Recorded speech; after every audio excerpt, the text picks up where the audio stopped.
Crazy, man. All right. I didn't quite finish getting this crap out of here, but that's fine. Go here for now. Oh, wait, how do we look? I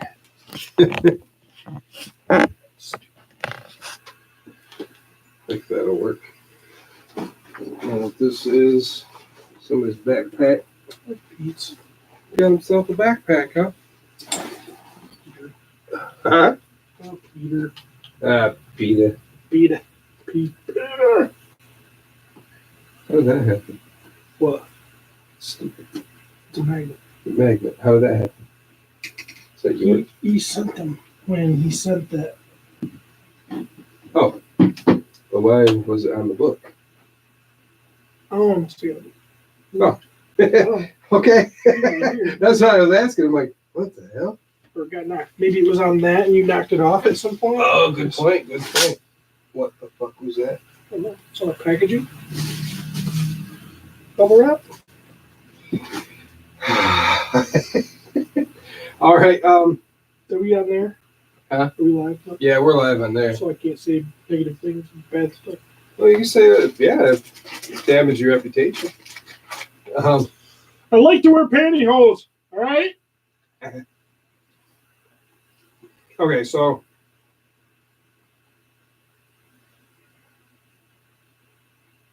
I mean, I guess I could just do it on the spot and see if all these are going to work. If we talk about the movie. So random is going to be Potu Cannon? Yeah. Okay. Should we throw the idea out for the other one? Maybe see if anybody has ideas or if they think it's a good idea or something. We don't have to do one. We can. Let's see how I'm doing that. Because I doubt you have one prepared. Mm-mm. Dang. I would think, I don't know. I brought that Star Wars one, but.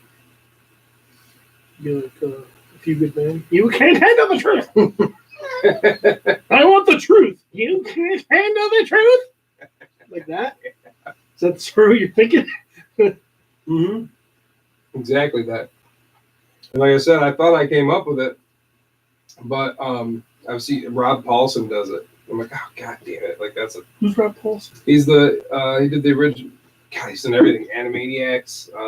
Oh, he's a voice. Yeah, Ninja Raphael? Turtles in the '80s. He was Raphael, and then now he was Donatello in the last one, and he's all over the place. And yeah, they do him. He'll get a different voice actor to come on, and it's like video too. So they'll sit down with scripts and go and do different movie thingies. It's pretty cool. We can rip it off. Well, I think I've actually heard Kevin Smith do it too on Hollywood Babylon. Him and Ralph, they do voices and shit. And they're like, why don't you do the angry German guy with the blah blah? They have these voices on the show that they, it's their voice. They do funny, stupid shit. And yeah. So yeah, we'd be ripping off multiple things, which makes it universal. Plus, nobody's done He-Man characters like that. So yeah. All right. So okay. So. Yeah. Go for Potu. I'll just wing it. Go for Potu.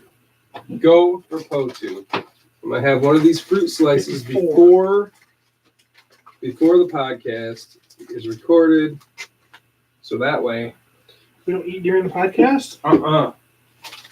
If I do, I'll be back here and then I won't talk. Nobody wants to hear.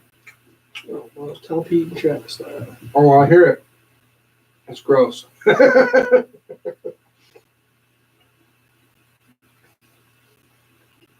All right. Yep. Record and music.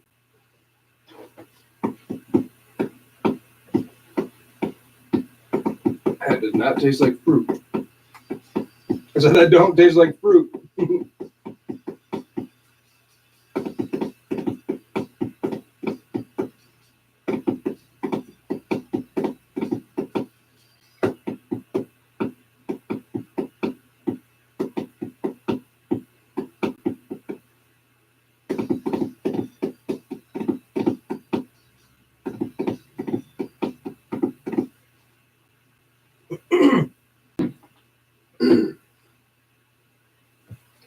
Podcasters of the Universe, episode 54! 54.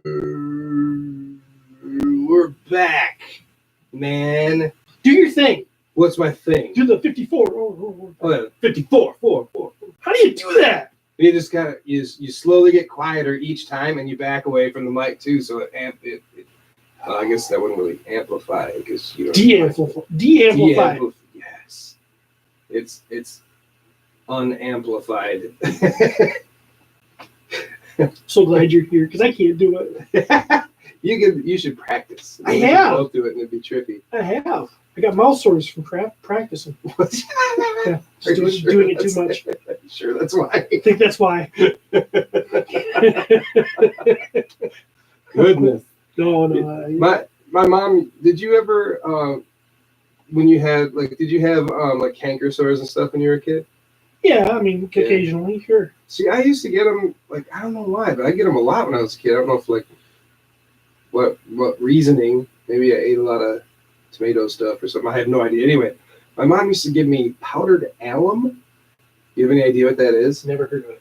It's like, I don't know, like pickle stuff or something like that. I don't even really know now. I know I've kind of looked it up, but it would really like dry it out and make it like really tight and gross, and it was really freaking sour, and I can actually taste it right now thinking about it. So this is for a canker sore or a cold sore? No, canker sore.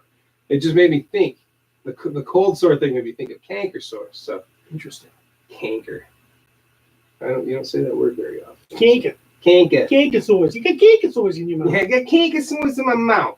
So yeah, my mom powdered alum. I think I was the only kid in history to ever have that happen, but it actually did help. It tasted like crap, but yeah, crazy.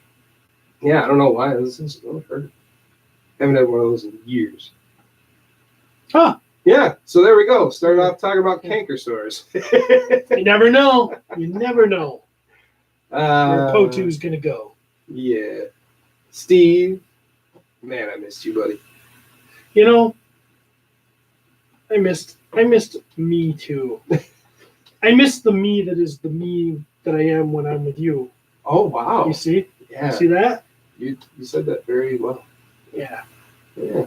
I like the you that's you when I'm with you too. So I was talking to my wife when you came over, and she's in on a trip right now. She's in New York City, and so I happened to be on the phone with her when you walked in, and I was sitting there talking to her. Then Jeremy walks in to pick me up for Potu, and I'm like, "Hey, Jeremy!" And she's like, "You don't greet me like that. How come you don't get that excited when I come home?" She's like legitimately jealous of me. Aw. Like, you don't give me the same thing that Jeremy gives me. Right. All right. Can't satisfy me in the way that Jay can. So, what's going on with you? Man, okay. And I'm looking at this. What is that? A coaster or something that you have in your hand? Yeah. What is this is a stand for a. Oh, it's a stand. Okay. One Mezco 112 Joker that Pete left here. Okay. And I played with it through the whole episode of My Wife Is Going to Kill Me yesterday, and now I'm playing with it again. Yes, I looked at it. I didn't see the little peg on there, yeah. But that actually that's kind of what I've been up to is Joker. Like I'm 1,000% obsessed with that movie right now. Man, and I've seen it twice, with my family twice. All of us absolutely love it, and I've watched tons of interviews with Joaquin Phoenix and Todd Phillips, the director. Yeah. And Joaquin he trolls everybody. It's so great. He just screws around. Yeah, it's so he lies, and he just makes stuff up. Yeah, and you're not sure what is true and what isn't. Yeah, I'm so mesmerized by this man right now, and I never really thought of him like that. He was a good actor before, but I don't really like the movies he was in. Really. See, I've really liked a lot of movies that Joaquin's been in. I like Signs. Oh yeah, Signs. I forgot about that. Wearing the tinfoil hat and all that stuff. Mel Gibson. Yep, there was that one. But I actually remember a very early movie he did when I was a kid. Did you ever see Space Camp?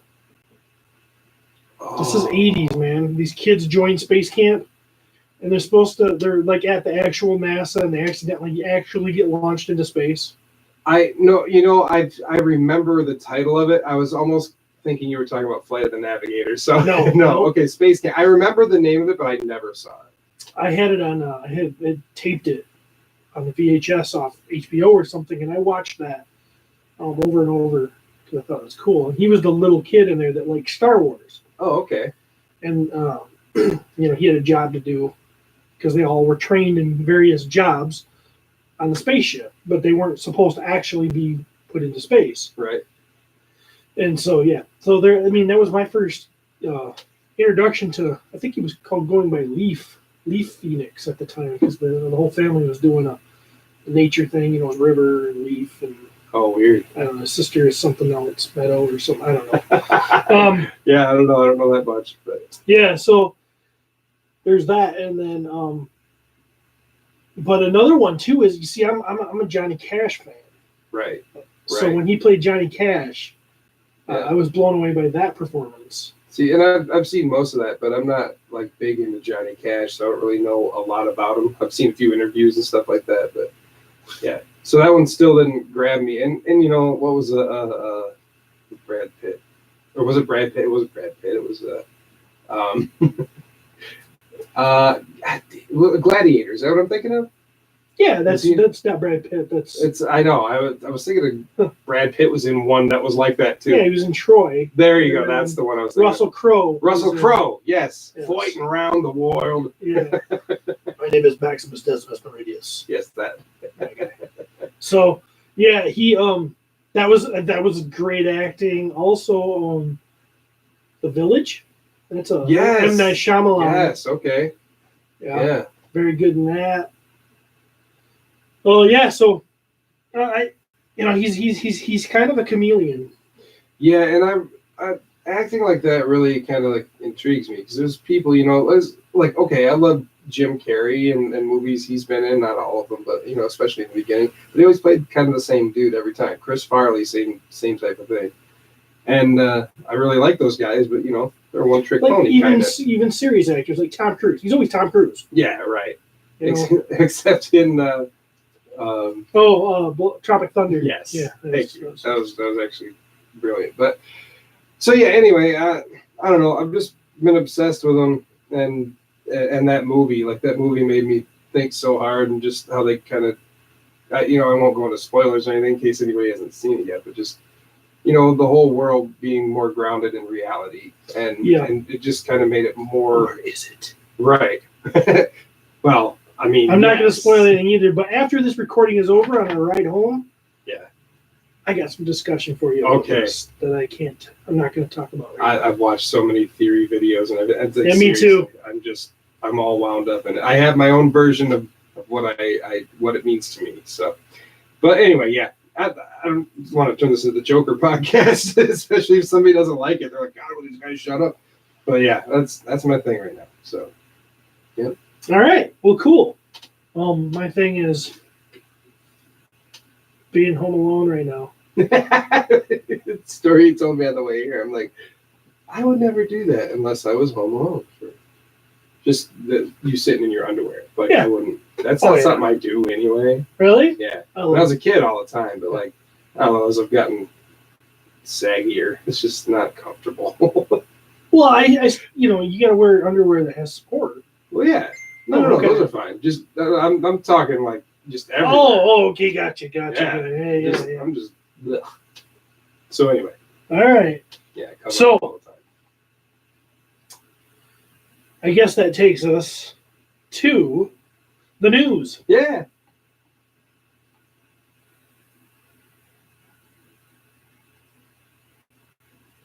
Jeremy. Okay. What's in the news? Man. All right. So first off, this comes from comicbook.com. The headline says, Masters of the Universe, Kevin Smith reveals when we'll see a first look. So I'll read the article here. It says, if you're hoping to see a sneak peek of Netflix's new Masters of the Universe series by the end of the year, it looks like you're out of luck. In a new fan Q&A in support of the upcoming release of Jay and Silent Bob Reboot, Kevin Smith revealed fans won't get a first look at Masters of the Universe Revelation for at least 6 more months. Not only that, but it also seems Smith will do whatever it takes to give frequent collaborator Jason Mewes a role on the show in some shape, way, or form, which I'm sure Jason Mewes will end up being a voice in, Smith says of Masters of the Universe. He ain't going to be Orko, I'll tell you that right now, but I can get him in there somewhere. He seems like a stinkor to me. So, but yeah, don't count on anything for at least 6 months on that. God, so. that actually seems quick to me. It does. Considering that when we were at PowerCon, I gathered from his talk that they were still in the writing phase. Yes. Which means I don't know where, I wouldn't even know if they've even started casting. Right. And then there's the whole animation process takes a long time. Yeah. So, heck, 6 months? Yeah. That seems like just around the corner, to be honest. It really kind of is. Because it's not quite the end of the year yet, but I mean, come on, the holidays are about to start. I mean, the rest of the year is going to go really quick now.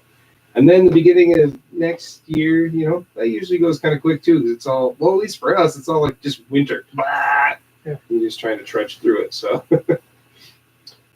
yeah, springtime we could be seeing. Yeah, absolutely. I'm excited. All right. Next, actually, I'll do this one last so we can talk about it. So next is Entertainment Earth has announced a pre-order for Masters of the Universe figural. I think that's how you say that. Bag clip random 6-packs by Monogram. Each figure is about 2 inches tall. Characters include He-Man, Prince Adam, Skeletor, Orko, Evelyn, Baker, Merman, Beastman, and Stratos. Additionally, there are 2 chase variants, Battle Armor He-Man and Battle Armor Skeletor. They are slated for an April 2020 release. Steve, have you seen these? I have not seen these. I have. All those slipped by me.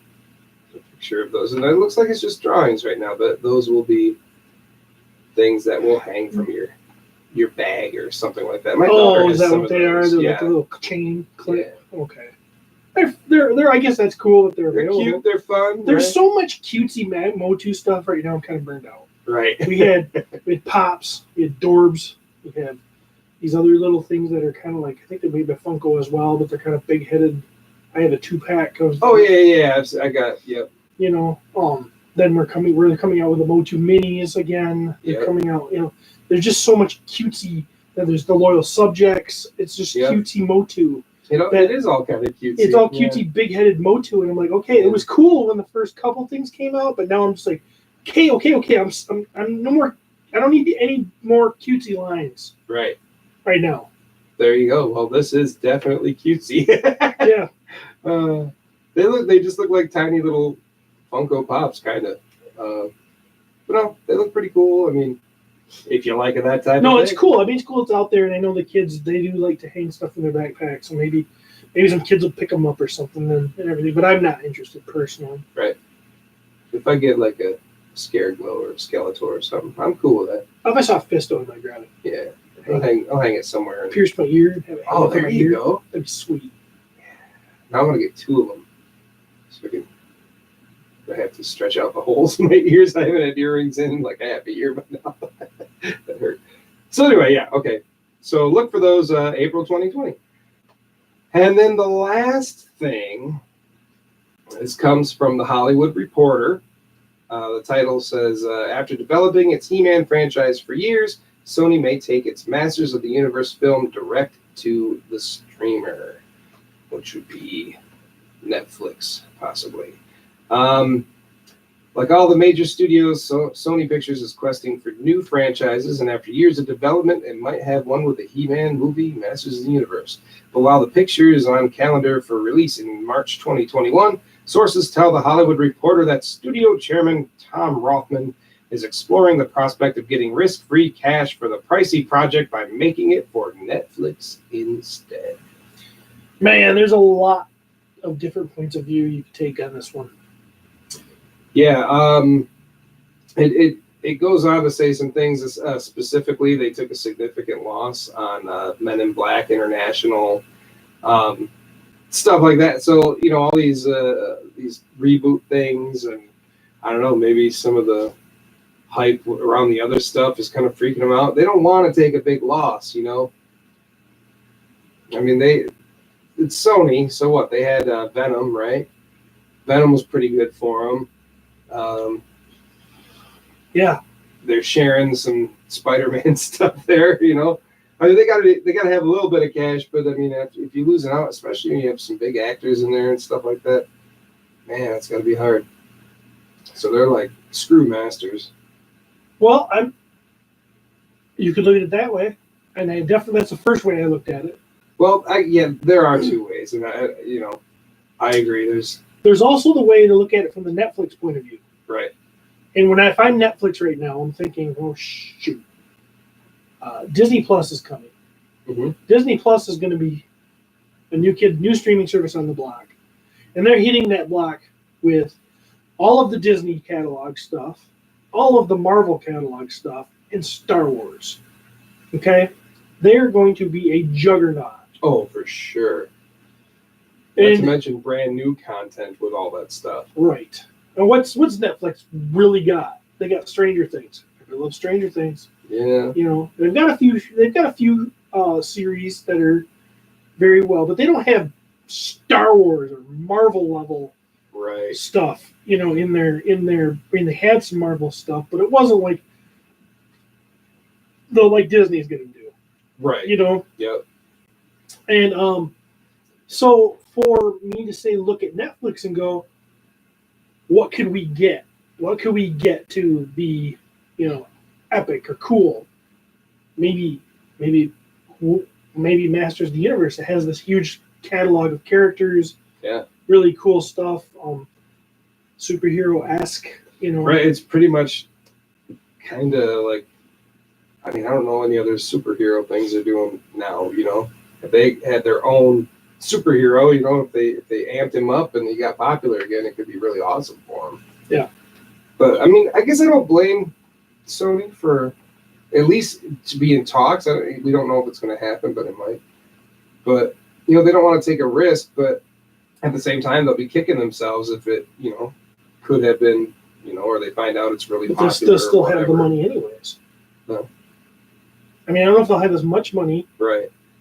And I'm sure they're not going to necessarily give the rights to Netflix. I wouldn't think so. Like, let's say they give a movie to Netflix, and Netflix does an awesome job, and it's hugely popular, and they're like, we need more, we need spinoffs, we need this, we need that. Yeah. I'm sure the money is going to continue to roll into Sony for that stuff, right? To continue to do it. And so I don't know. There's just so much going on that's probably behind the scenes that we don't know. So that part of it makes me feel kind of good about the whole thing. But then there's the whole. It shows a lack of confidence, I think, from Sony, and that's kind of what I felt. And I've kind of felt that.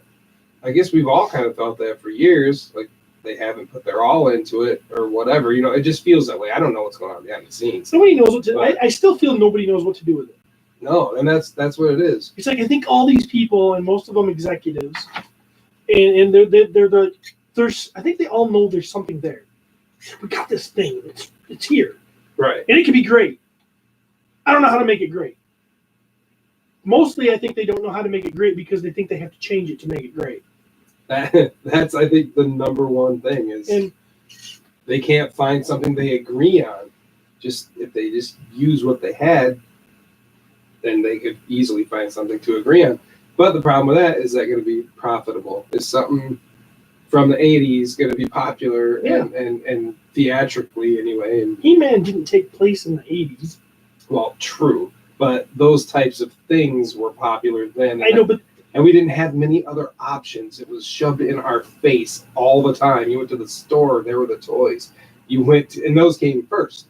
And I mean, and I see that's what Mattel's kind of trying to do, putting the toys out, shoving them in your face. There's going to be cartoons on already. She-Ra is one of them. I don't know if that really counts though, because they're two completely different worlds. But She-Ra, they're going to have the He-Man animated series, and it's going to be in everybody's face. But like, is the mainstream audience going to care? Kids might, but kids could. I still say that I've said this sentiment before. Instead of saying, how do we take Motu, Masters of the Universe, and do what Marvel did, and make it like that. Let's make it like that, or and which I think is the number one thing everybody's trying to do. Yeah, absolutely. Because Marvel's the juggernaut right now. As much as I wish it was Star Wars, Marvel's hands down number one. Yeah. And I think the problem is that's the wrong line of thought right now. How do we make Masters of the Universe different from Marvel? Yeah. So that people can have Marvel and still love it and still love Masters of the Universe. You don't want too much of the same thing because already, I mean, I think a lot of people are starting to feel that they're kind of worn out with all the comic book movies and stuff, which I'm not feeling that yet. I really am enjoying it, but there's some that are better than others, that's for sure. I think that the future of Marvel, and this is a different show, I think that the future of Marvel is possibly soon will be possibly endangered, is my opinion. Yeah. But it isn't right now. It's still number one. Yeah, it's still number one. Yeah. And they're still looking at how do we have a Robert Downey Jr. How do we have that and that's what these big executives want. They want that. Well, let's make Man at Arms like Iron Man. No. Don't make Man at Arms like Iron Man. Right. Make Man at Arms like Man at Arms. Yep. And give these kids so it's not a cheap ripoff of something else, or it's not, it's not the Kmart version of a Marvel movie, Exactly. It's the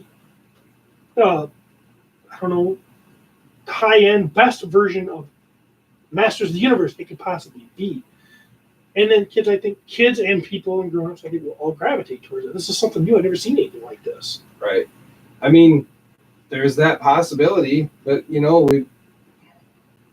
I just track records for like kind of fantasy. I don't know. Lord of the Rings, I guess, was good, but then you have something like what was that one? With the guy who played Gambit, John Carter. That that didn't do well, and yet that was still kind of had a vibe of. Is that the guy that played Gambit? Yeah. I never realized that. Yeah. And I like John Carter. Yeah.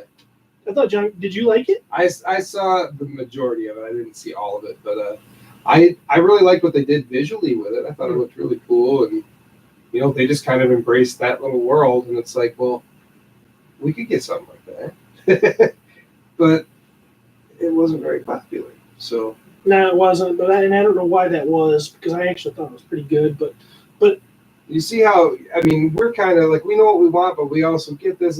Imagine how Sony feels sitting there going, because they're not fans, right? God, you nailed that right on the head, man. See, I seriously think that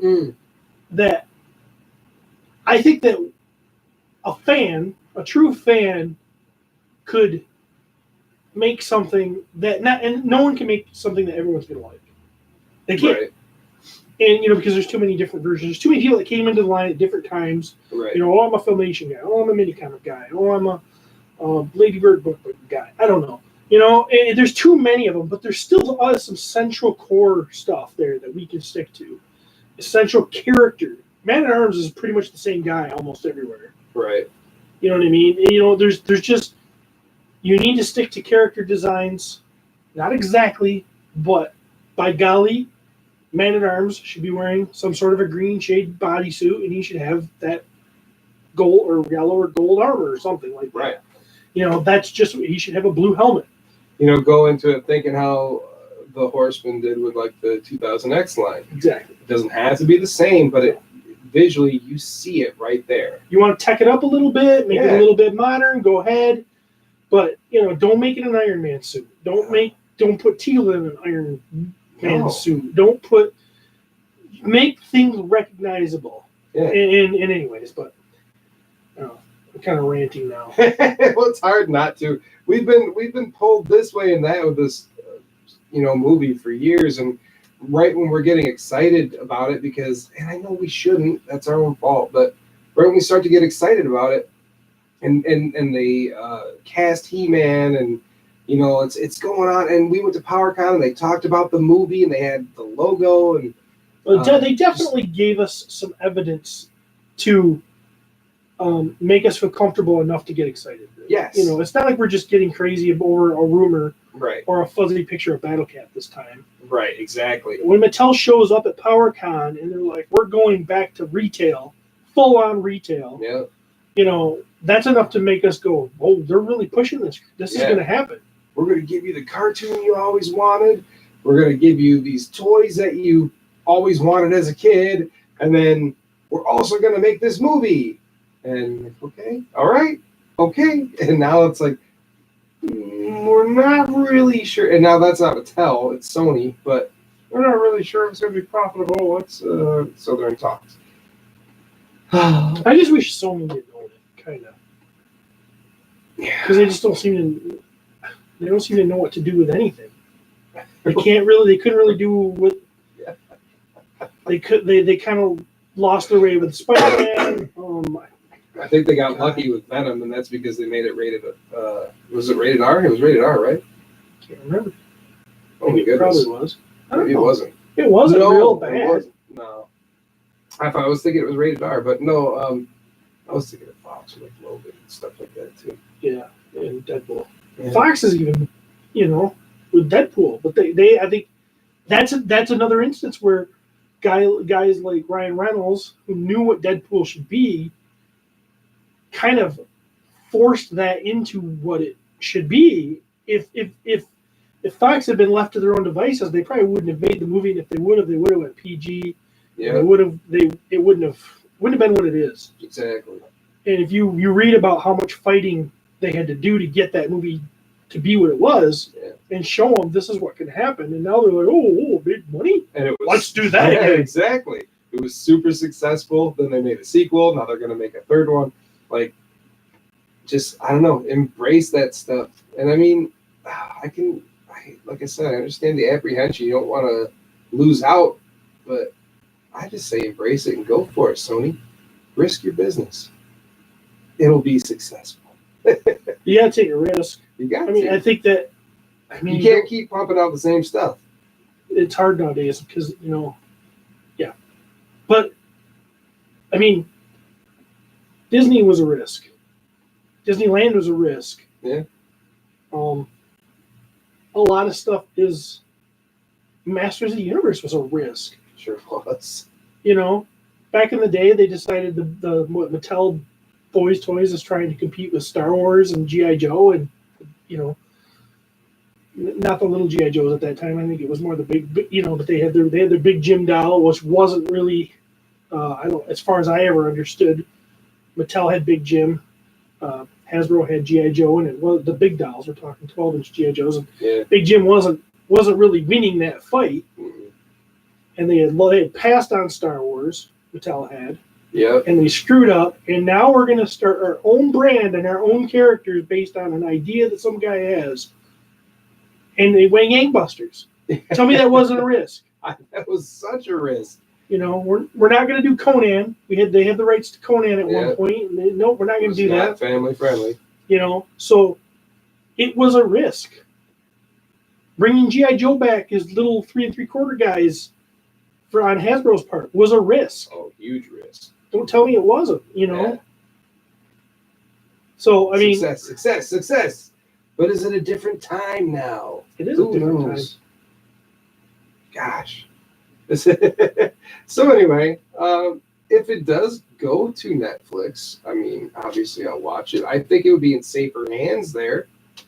But my worry there would be that they would try to make it completely different than the animated series they're putting on there, because you can't really have two of the same thing on there, right? What's the point? It'd be kind of redundant. I mean, of course, one's live action, and it's a movie instead of a series, but I would think that they would probably try to go in a different direction. No idea. No idea. Yeah, I don't know. So confusing. Yeah. I don't know. It does seem weird to have two of the same thing. To actually have them coincide, but and there's a lot of people saying this. I'm not the only one. I've seen it a lot where a lot of people are saying that they feel like they're going to have more faith in the cartoon than they are this, and I got to agree with them at this point. Oh, absolutely. For one, yeah, I'm at this point. I am much more excited about that cartoon. Yeah, same here. I know that they're gonna they already went out of their way to say, listen, we're going to respect you. You're going to get the characters that you want, that you know. In fact, if they could give me a satisfying, great, continuing cartoon and forget the movie, I'm fine with that.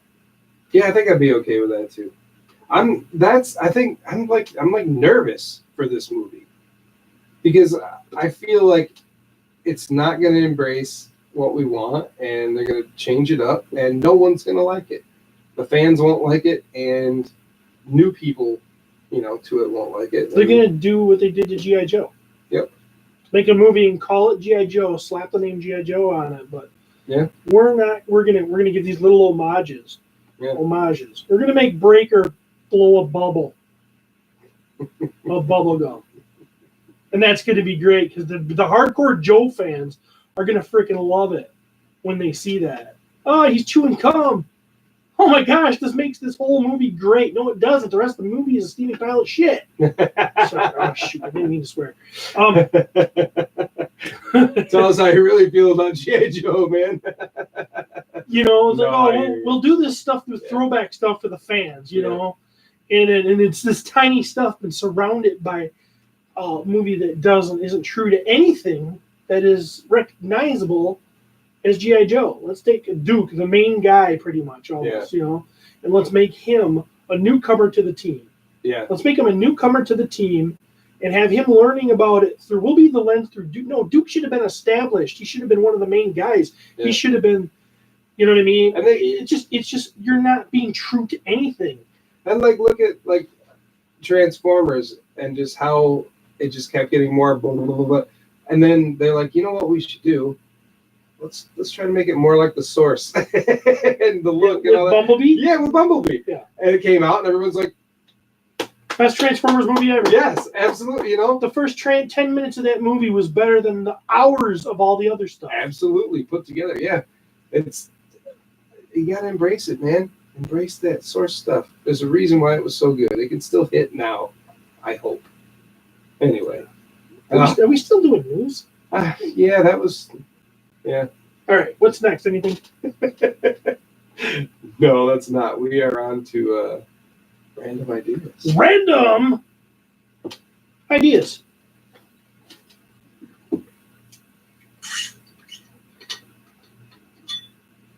Okay. We got a random idea today, and it's a little bit different. We're going to try to do a few new things on the show. Yeah, we've been kind of doing the same stuff for a while, and it works, but we do like to spice things up. Yeah.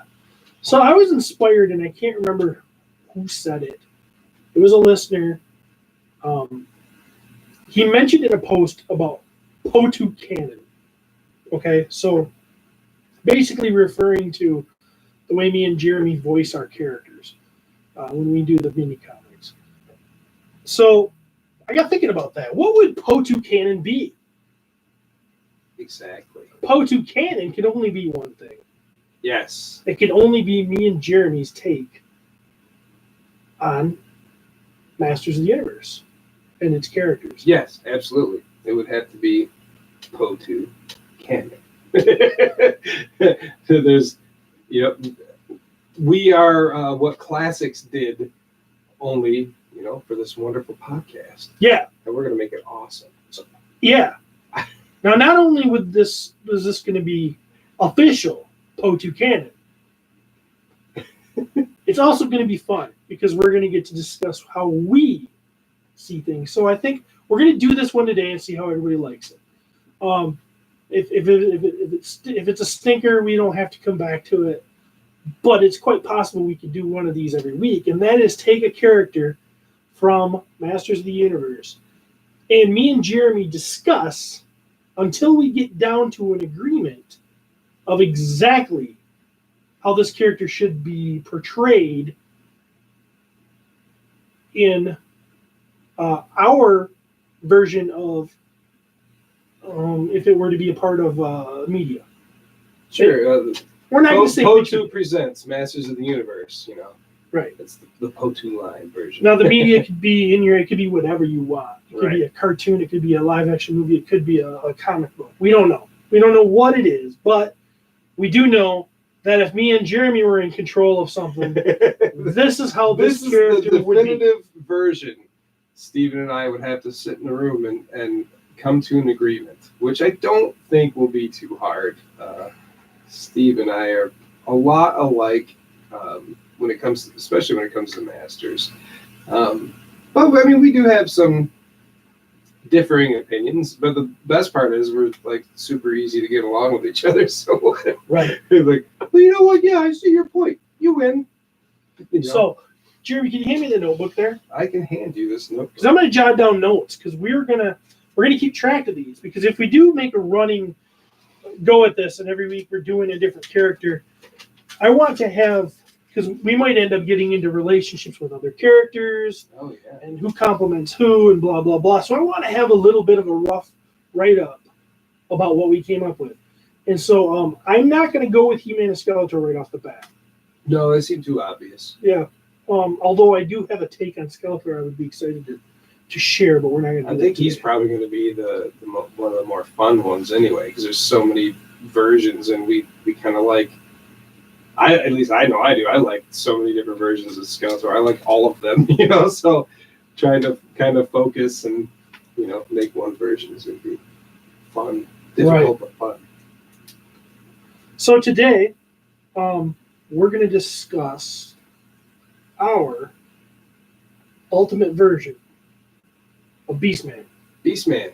I'm going to start a few categories, and then I'm going to ask Jeremy the category first, and then let's see what he says, and then I'm going to either add to it or say no way, or say we kung fu fight now. You nailed it. So, first thing I want to know: Beastman size. Size. I mean, do I have to give like feet and stuff like that? Just give me like bigger than a normal character. For sure, he's definitely got to be bigger. And this guy, I don't need him to be like a building. He doesn't need to be like King Kong size, But I do think that he should be bigger. I like what they did with him in 2000X. Maybe not as big as 2000X. I just think that he should definitely be imposing, almost like if a Sasquatch was real. You think those guys are like 8 feet tall, 8 feet tall. You know what I mean? I think he needs to be more like that. He's imposing, and plus he's going to hunch too. And are we going to do tall, or are we going to do tall and broad? Is he a wide son of a gun like he was in 2000X, or are we going to do more of a leaner kind of tall? What do you think? No, I would definitely not as big as 2000X. I like that idea, but I'm thinking maybe gorilla proportions. Short legs, long torso, long arms, big forearms. We're doing that? God, this is so many ways we can go with this. No, I don't think so. Maybe not like that. Because I guess I don't see him as just being like a gorilla. I see like Beastman being kind of a mix of just beasts. He's got kind of a bit of a lion in there. He's kind of got like a gorilla in there, maybe a little bear, like whatever. He's kind of these more aggressive. He's his own thing. I see, So I don't want him to be massive, because then you're going to make somebody bigger and all that, and they just keep getting bigger, bigger, bigger. But I do think that he needs to be sort of an imposing. He doesn't have to be super wide, Look at Classics Beastman. Exactly. Now, Classics Beastman is no bigger than another character. Right. But those proportions is what you're saying. Yes, those proportions for sure. Okay. So we're gonna blow him up proportionately, so he's not gonna be like overly wide. He's gonna be all around big, but not extremely big. So let's say we're gonna make him. I think 8's too big. Let's go 7 foot. I like 7. He's 7 foot and proportionate. So like a 7 foot, which would actually be really big. It'd be like a 7 foot Dwayne Johnson. Yeah. Yes. That's still a very big man. Sure, and I think most of these guys are going to be kind of buff anyway. All right. Now, personality. Dull? Or is he just a vicious animal? Conniving? How do you want to go with that? Well, I don't like the idea of him being dull or dumb or anything like that. I think that was more of just kind of the filmation, like he's supposed to be kind of funny. With this, I would say that he's smart. He's not gonna like do trigonometry or anything like that, but he can function. He's instinctual. Yes, he is a beast, but I still feel he can talk. Yeah, he can communicate and do all these things, but he doesn't need to be smart for what he does. He's a beast. He's there to fight and kill, and Okay, I like it. Yeah, I like it. I like that. The way I would like to do Beastman is, I really want to ramp up his power to control other beasts. Yes, it's absolutely. something that's not used enough. It's never used. I mean, there were some times in the cartoon, whoop, whoop, whoop, whoop, whoop, whoop, when he makes something fly. It's like, I mean, this dude should have animals at the ready at all times. I want this Beastman to be like, if you're going to fight him, he's mostly going to be stepping back and letting his beasts fight you. Right. And when you get through them, then you got to fight the Beastman. And he ain't no slouch. I would. That's what I would like to see. Okay. I mean, I could see him doing that, like in more of an epic battle type of thing. But I think he's going to be a guy that really wants to get his hands dirty. Like, he's going to want to get in there. He's a beast. He's going to, you think about like a tiger or something. Imagine if you were just out on a plane and a tiger's hungry and there you are. Like, what the hell is that thing going to do? It's going to tear after you and try to take you out, I see him like. So how about like he fights like you're going after him and he's going to take cheap shots at you, and he's not necessarily cheap shots. He's going to claw at you. He's going to do what Beastman would do. He's going to fight you like an animal, but you don't only have to contend with that, because he uses all the animals around with him, and all of a sudden you get blindsided by a crazy bat. Boom! And hit you in the head. Right. And it's kind of like fighting Vader, and he's using the Force, and all this stuff kind of flies at you and can knock you off balance or whatever. But he's doing it with all the animals he's controlling, because I really want to amp that up. Right. I like that. The question that poses to me then is he able to? Does he have to focus on each animal that he's controlling, or do these things actually start to like it? Like, are they on his side because they want to be, or is he always controlling them? I think he's not controlling their moves. Like, he's not. I don't look at it as he's controlling every action they make. Mm-hmm. But it's more like he can look over at a Shadow Beast and basically telepathically say, "Defend me, kick this guy's butt," and the Shadow Beast is going to do it. He's not controlling every action the Shadow Beast is going to make, but the Shadow Beast can't say no to him. Right. So that's, he basically has control by just, okay, now you do that, you do that, you do that. Right, but he doesn't have to stop and put his hands up to his head and close his eyes. No, I never liked that. I mean, it's a cool visual, but that's not the way I would go. I don't know. I was just kind of trying to think, like, if that could be almost a hindrance, somehow that could be used against him. But if he can just kind of control him, then like when does the controlling stop? I guess when he decides to stop. Yeah. Just like if he this would be like if he gives an animal a task telepathically, he can look, or I don't know how he does it, but he sends that message: defend me. Okay, you're coming at me. I look over at this beast. Kill Jeremy.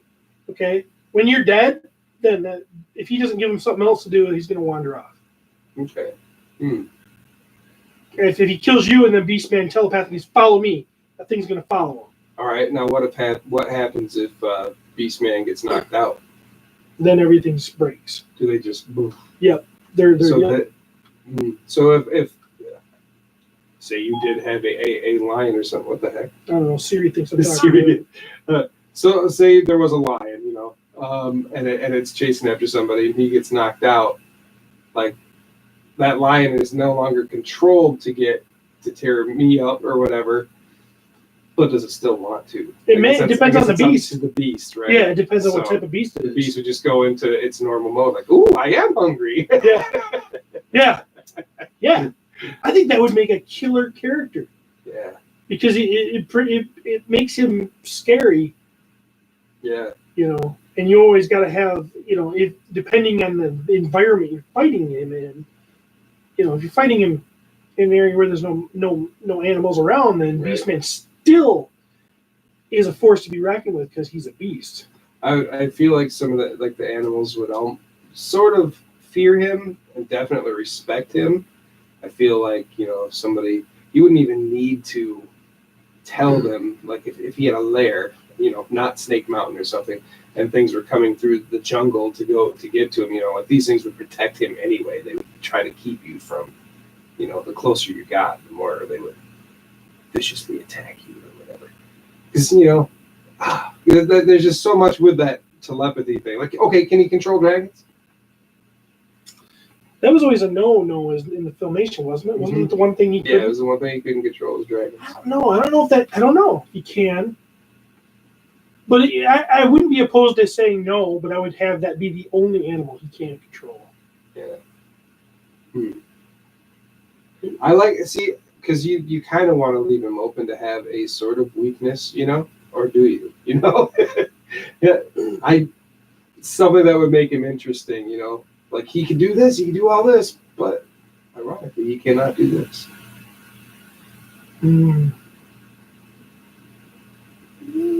I don't know. I think that.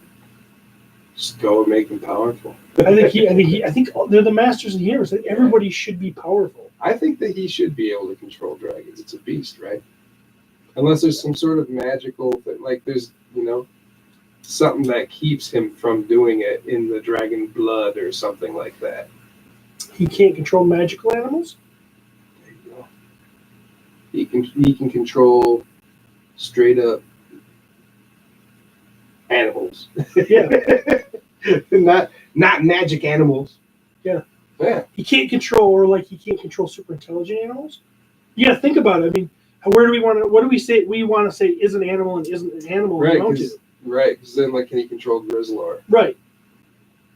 I think it'd be fun for it to be like a level of intelligence.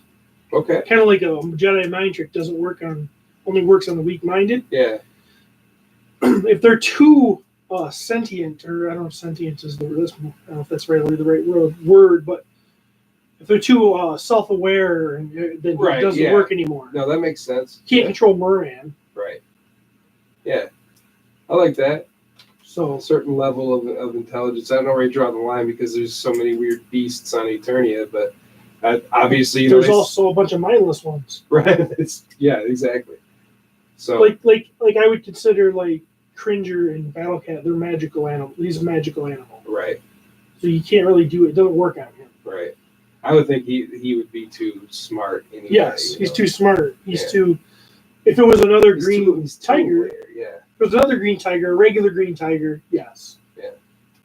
All right. I think that's cool. I like that a lot. Does he? What's his weapon of choice? And whip. He's got the whip. He's got to have the whip, don't you think? Yeah, I mean, I like the idea of, you know, sure, he likes to get up in your face and kind of tear you down. He's got claws and all that stuff. But yeah, I would amp up that spike thing that's on his hand. Oh, yeah. You know, if I was going to make a version of him, like maybe so it pops a little bit like Wolverine claws, but maybe they're not as long or something. Right. And yeah, I would amp that up because I think that would be a great homage that's worth it. Mm-hmm. So is he? I know my answer to this for sure. Is he? Do we make him look brown more, or do we stick with orange? Is he kind of a very orange looking beast? Well, are we looking at him in more of a realistic lens, or are we kind of going? We're looking at it through an fantastical here. Eternian. Okay, all right. I mean, Beastman's orange. Orange is very close to the brown family. A little bit of tweaks and it becomes brown. So I mean, we find like a burnt sienna. No, you know, somewhere in between. You know, I think sort of like a ginger.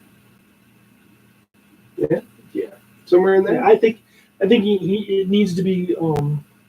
I don't want him to look like a bear. No, and you don't want. And if we do get Grizzlor, we don't want him looking like Grizzlor. Right. exactly. He's So gonna stick out. he's got to stand out. And Masters of the Universe is about colors. Yes. And I think No, we keep orange. I say Yeah. I agree. So he's orange, Yeah, I mean maybe not as bright as the '80s toy, but I mean he's orange. right? So. So he's tall. He's about 7 foot tall. Mm-hmm. He's built like The Rock, kind of, but he hunches and he's beastie. Yeah. Still, I want the blue. Whether I don't know if it's. I always looked at the blue on his cheeks as like a baboon. Yeah. I think that's where I would do it. I know that you can go either way, kind of with the other stuff. Whether it's paint or whether it's his actual face. I would make it just him. Like he doesn't care about putting on war paint or whatever. No, it's him. He's a baboon. He's not a baboon. I'm not opposed to the idea of him as having war paint and stuff like that. If that's the way he wants to go. But he's not going to waste his time with that. He's just ready to go. He's ready. He's a mixture of beasts, and that's just kind of something that sticks out. Is that part of the orangutan kind of? Is that orangutan? Baboon, orangutan, whatever. He doesn't get the butt though. I don't want the hangy butt. I don't want the hangy butt. No hangy butt. He's got underwear on anyway. That's right. He could so have underneath. Does he have? He might have a hangy butt. You don't know. We don't know. We don't ever want to know that one. So he uses the whip. I think he would always use hand weapons. We wouldn't see him on a lot of technology. No, he's more primal. He's more one with nature. He's primal. I could see him eating. One of his attacks being, gonna feast on you type of thing. Like it depends on how dark we're gonna go here, but I mean that's just it. He's like imagine if a grizzly came after you. You know what I mean? Oh Jesus! And he doesn't. In my version, he doesn't live at Snake Mountain. No, I don't like the idea of them taking up residency in Snake Mountain anyway. No, that's like the meeting or like that Skeletor going, come to Snake Mountain and we'll talk about what I'm gonna make you do. Yes. Yes. Like the sorceress would call He-Man to Grayskull or something. Of course, she doesn't call everybody to Grayskull, but yeah, it's their clubhouse, man. Skeletor lives there just because it's awesome. It's got all this cool stuff. Yeah, maybe Evelyn stays with him. I could see like some of the guys like maybe build stuff, be at Snake Mountain. Yeah. But I would see that. Yeah, Beastman and Merman, they're not at Snake Mountain. No, Merman. I couldn't see him living there anyway. It wouldn't be good for his skin. I did think it was kind of cool how they did the 2000X where they kind of had that pool that he would rise out of. Yeah. It was kind of neat. But yeah, I don't think we could even talk about I'm liking this stuff. Well, here's like Snake Mountain. We always talk about how we're not deep. We're kind of dumb, which we are. We are for sure. But I mean, we just did a lot of thinking. Right? Yes, we did. Yes. You heard it here, folks. We did some thinking. You heard our gears turn a little bit. I think we're creative, so I think that we are. Yeah. Well, I like that, and we actually came to a pretty good agreement on it.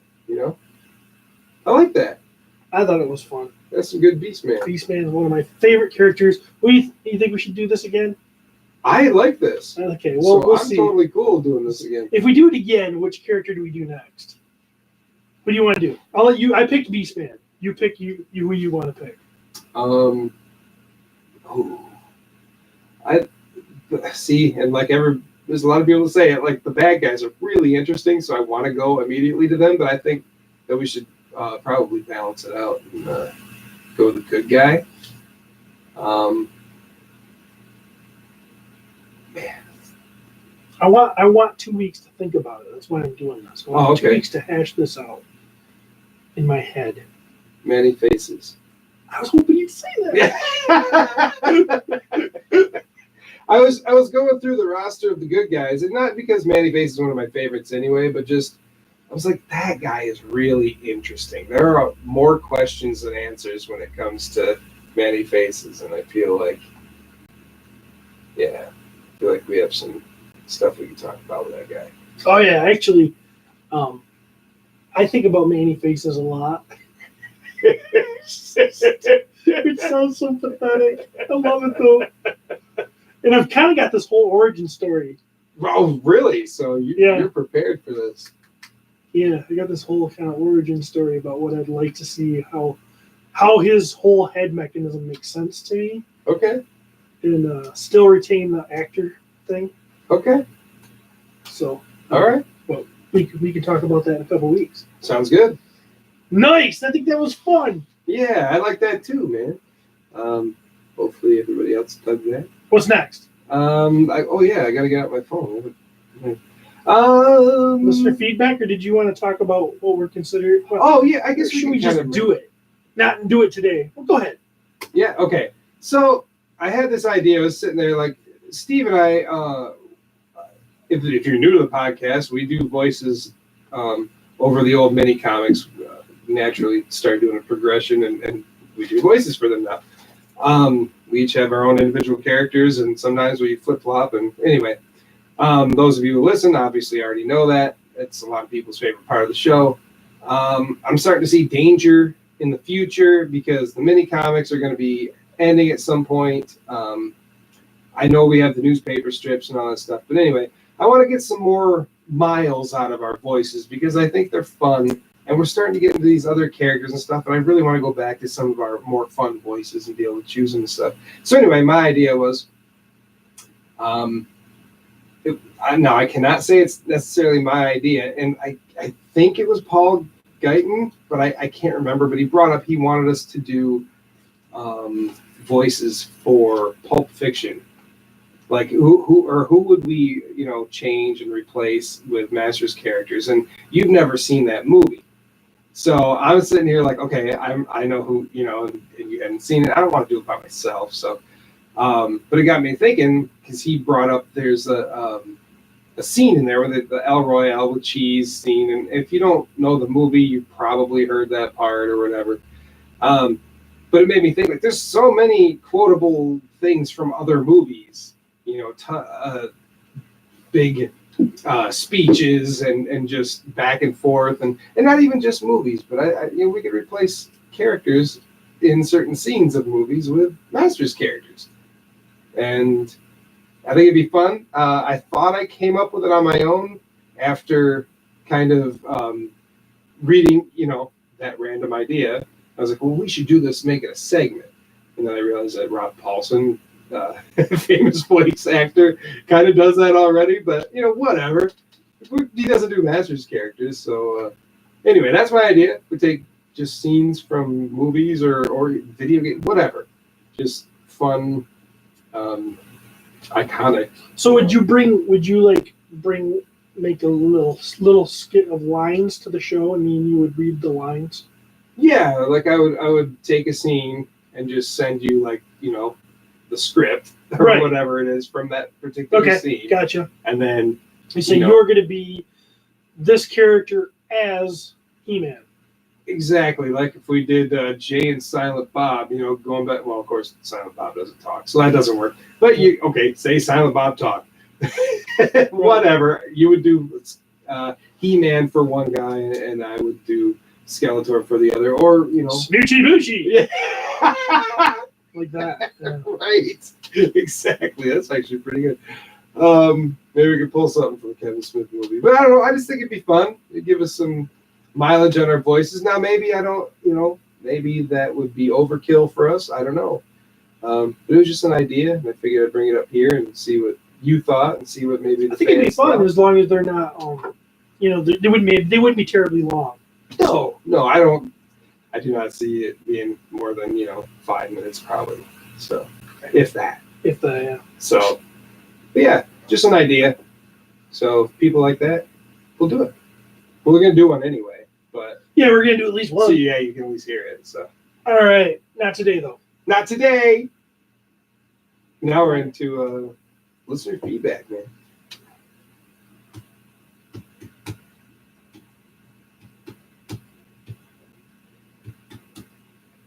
All right, listener feedback. Yeah. We got a lot today or not? Average amount. What do we got? Yeah, average amount, kind of. We skipped over last week because we did.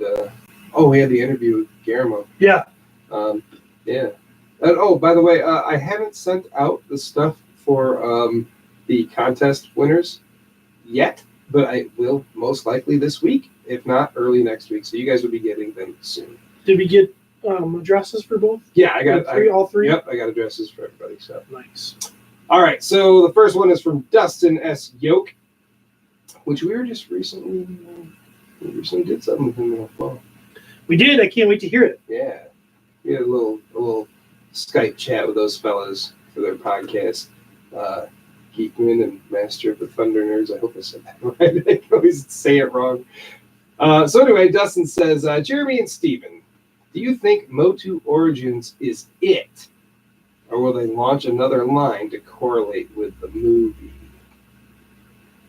I think they kind of told us they were going to do a line that went with the movie. They did.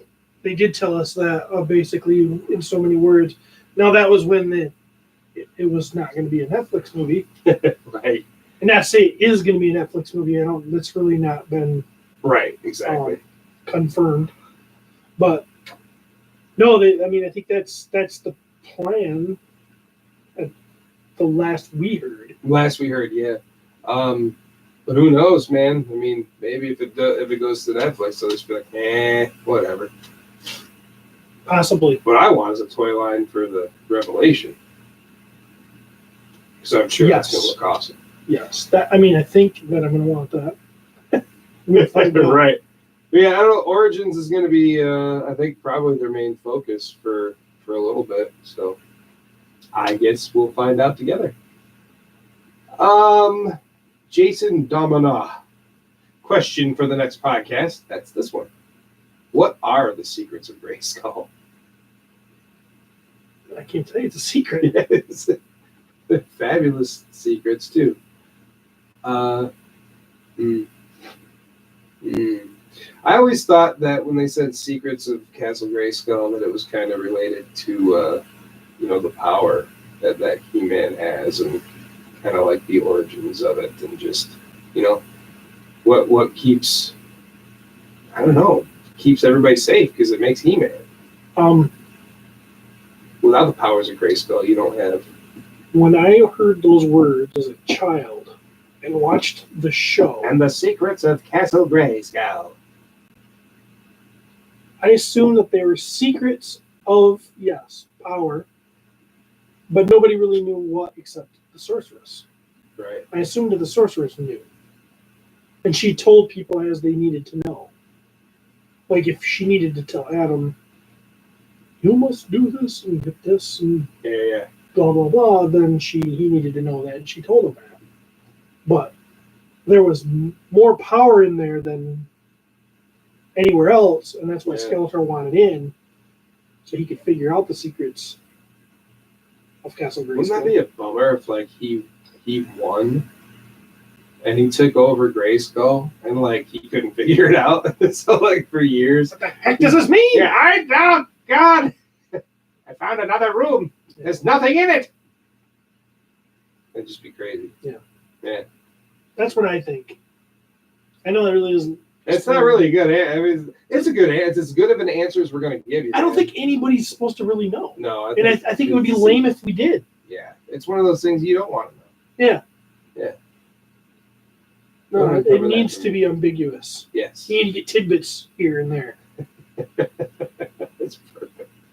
All right. So thank you, Jason. Next, Rodney Clark. He says, random power thought. Does Skeletor require air? Did the spell just affect his head and the body still requires oxygen to function? Or did the spell affect the body, allowing it to function without substance and oxygen? Could Skeletor hold He-Man underwater to drown him and Skeletor would survive because he doesn't need to actually breathe? Wow, man.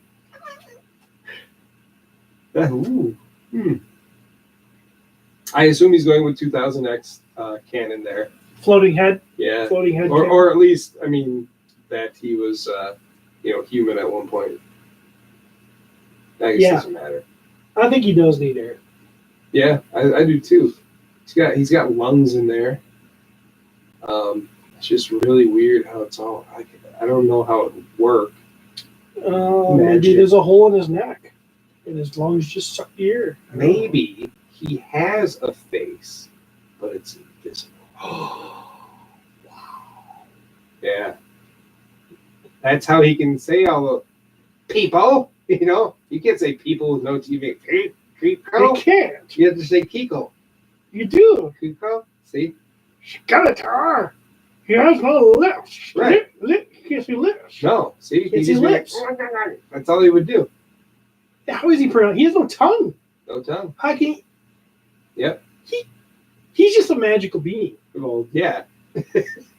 The way I'm going to choose to see him from now on, at least for right now, he's got an invisible head. All you can see is his skull for whatever reason.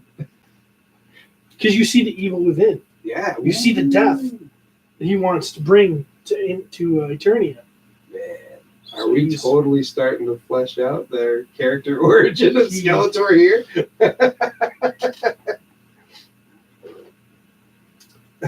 So no, I don't think he could drown He-Man. Besides, I would assume He-Man could hold his breath for 4 years. That's one of the secrets of Castle Grayskull. It gives you the power to breathe for 4 years underwater. All right, thanks, Rodney.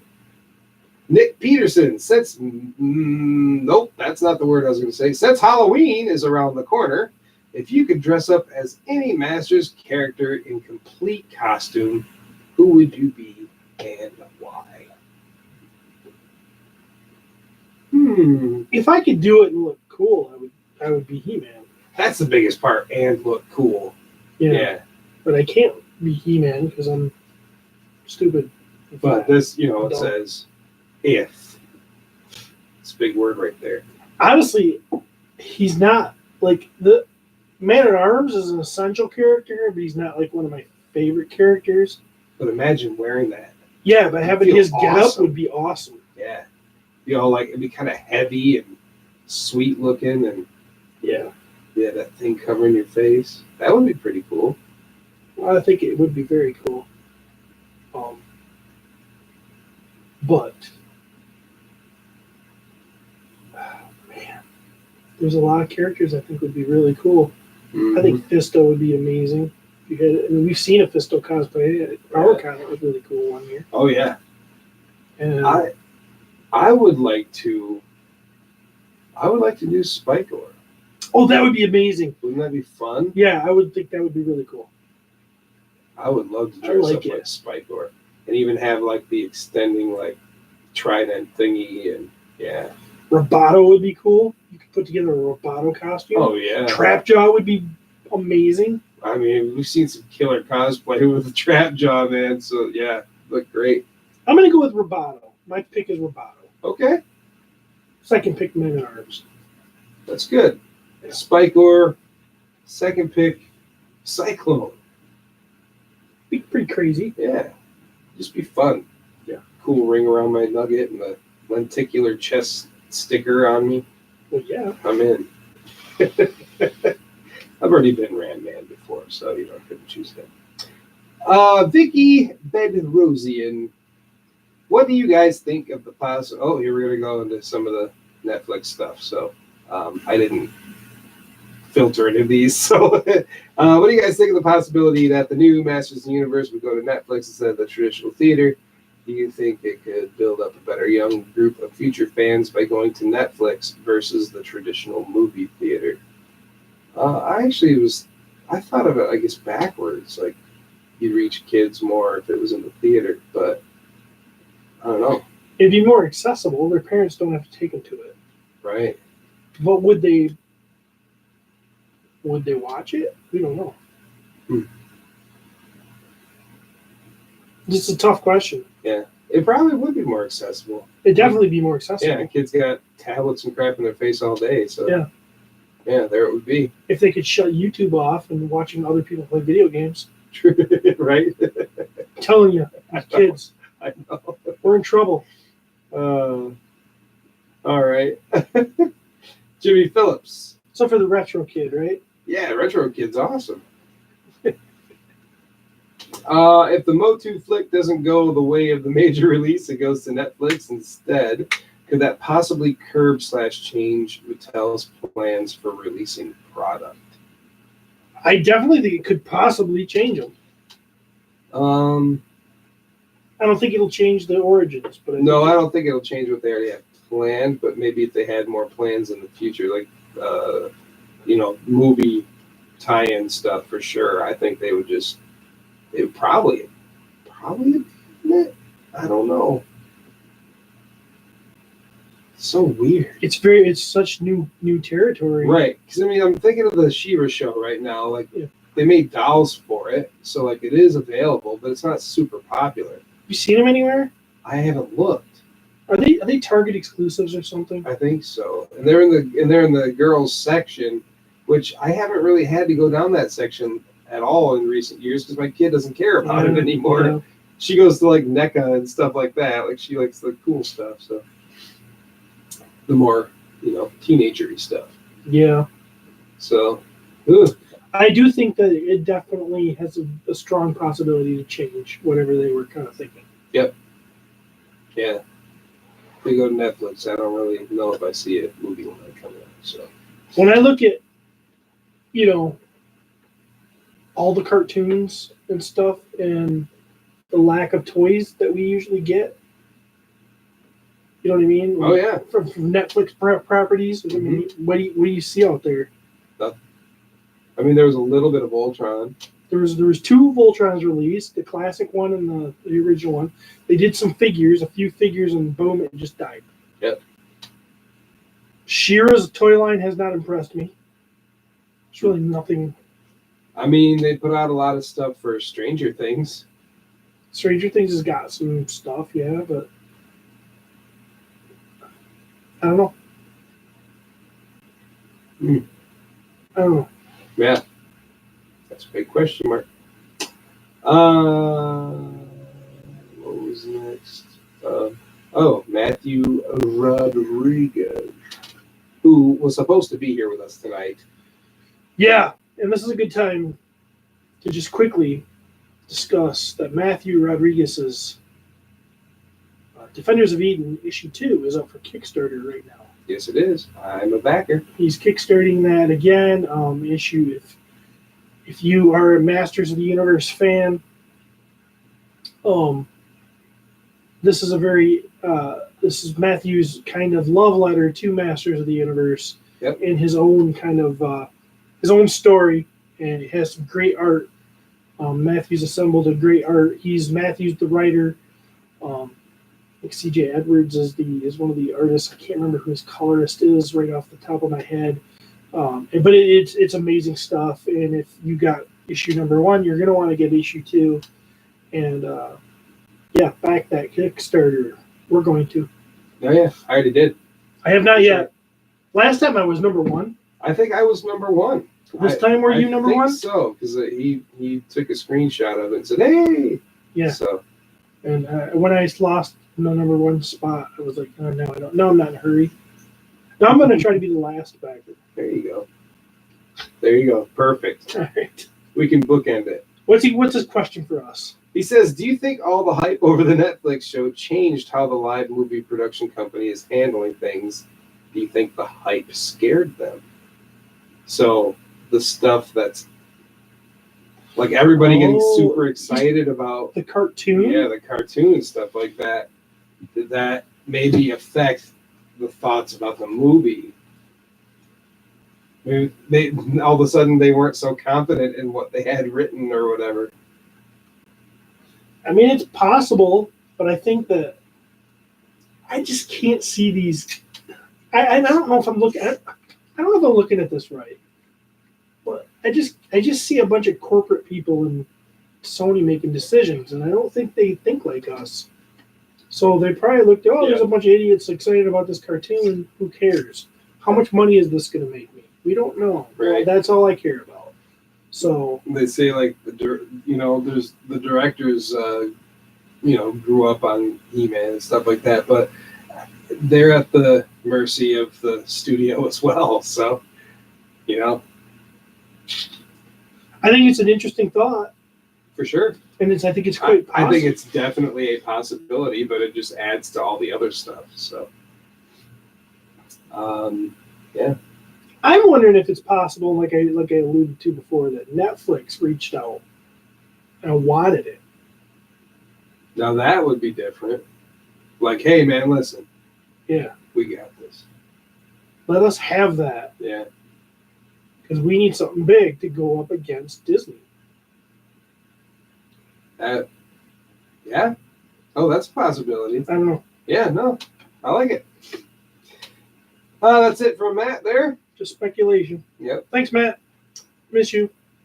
Miss you. You're supposed to be here tonight, but You're a jerk. Yep. Greg Tamizian. Greg, what are your thoughts on the new Masters of the Universe movie going to Netflix? everybody's got this on their mind. Luckily, It's true, we though. spent Yeah. a lot of time talking about it. I'm sure by now you have heard our opinions, sir. That feels like a random, so we'll skip that. Jason Domina again. Is this again? Yeah, he said something earlier. Let's see. Okay. Which one of Skeletor's minions' baddies is most likely to turn good, and why? And then the reverse. Which one of He-Man's friends, allies, is most likely to turn evil? We've done this question before. Have we done this? Yeah. Oh, you know what? I think we did. Yeah, we did. I don't remember what I said. I don't remember either. So do we do it again or say go reference an old episode? I know it. I do know which one I do remember what I think I said. I think I said Beastman because I figured he's Yes. Okay. always getting beat up by Skeletor and he's sick of it. Yes. He goes, yep. Remember who? Didn't I say that? Who did I say was a jerk? Buzz off. Buzz off was a jerk. Yeah, I think I said Buzz off was gonna go bad. Didn't I? Because he was a jerk. Yeah. Yeah, Jason, you might have to go back and find that episode because I'm sure it was pretty funny. Maybe somebody else will know. They can post it because I don't know. I usually we do it and then maybe I listen to it one more time and then I don't go back. So maybe I have to one of these days go and start from the beginning. And No, and my episode descriptions are not very good. right, and I did change in the back in the winter or something. I went through a lot of the earlier ones and listened and picked up some things from them, and then kind of made the description a little more description-y. But I have not gone in and done anything like that. This is what it's going to be like. This is why they're so crummy, because we're recording at it is 8:30 right now, and I have to be to work at 7 in the morning. So when we're done with this, I take it home and then I upload the episode, and in the morning it's sitting on my computer waiting for it to be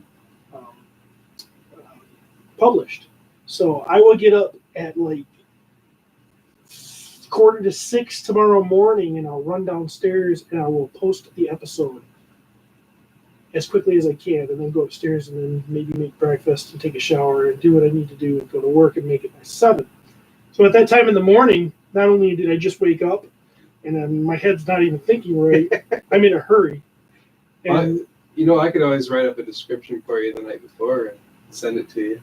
You could just click. Oop. Oh, but then it wouldn't work because I'd send it to your phone and you're doing it on your computer. Yeah, and I have to look. And, yeah. You're on your own, dude. You have credentials. You can go and change anyone you want. That is true. And that, like I said, that's what I did at one point. Then yeah, it's been probably since December. So anyway, yeah, we did this before and it was great. And he also says, why hasn't Faker been utilized as a character well or at all? He was. Yes, he was. I was just going to say, you missed it, man. James Etok nailed it.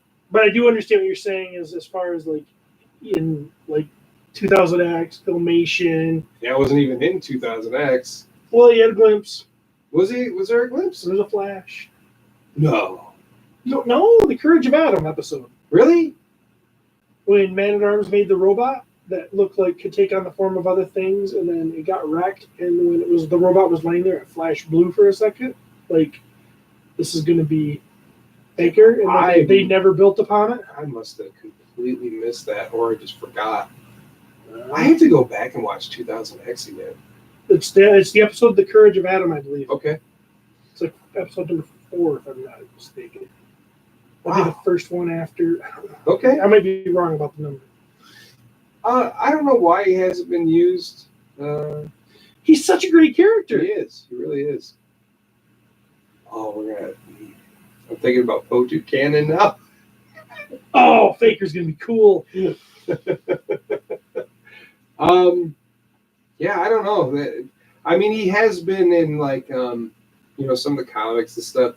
One of the recent crossovers. Are these the ones that I gave you the comics for that you haven't read yet? I don't remember.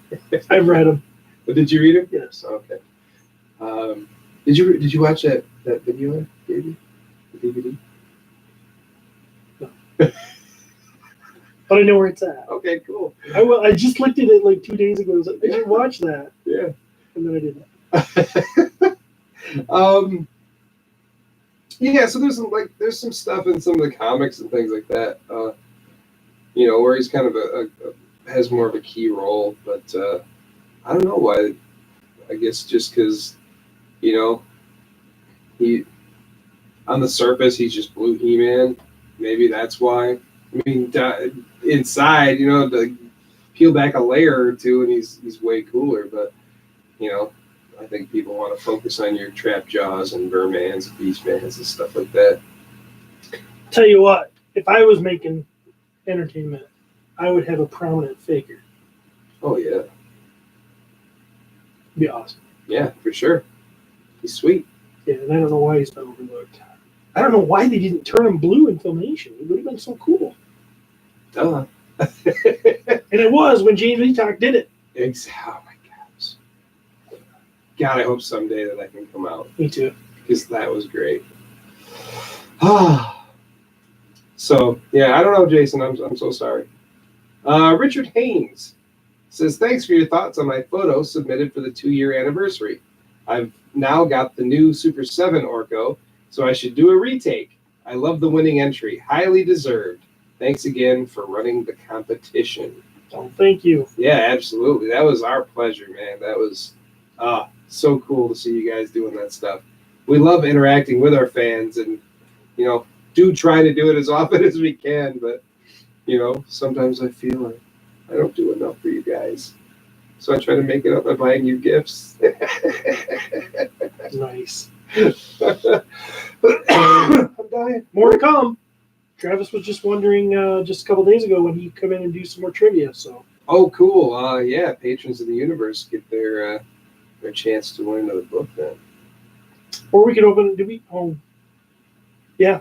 Well, yeah. We got to do one for everybody too. Weren't we going to do that? Yeah. Well, I think the one for everybody. I think we should do Jim Bagtaz, the stuff that he sent us. Oh, okay. Yeah. Jeremy's got this gift given under control. I do. I like to send things to people. I don't know. Nice. Yeah. All right. He kind of looks like Santa Claus, so that's just true. grayer. Dude, I'm getting there. I'll be great. I'll be super great. In a few years, I'm getting fatter. It's gonna be so good when my kids are grandkids, because you could be the Santa Claus. Dude, and I will.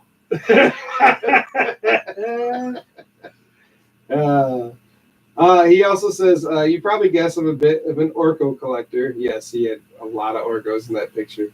I still need the SDCC exclusive classics and the Loyal Subjects versions, but they're super expensive. I scored that, the classics one, the SDCC color change Orko. I scored that within the last couple of years, and prices have gone up in the last couple of years. I think I paid $30 for it. Nice. And it's complete. And no Adam, but that's okay. I didn't really need Adam. But you have that one? It's pretty fun. Yeah. You know what it does, right? You've seen it, right? Yeah, because put it in warm water, I think. Yeah. It turns kind of clear. Right. Yeah, I wish I want that, but it's cool. It is what it is.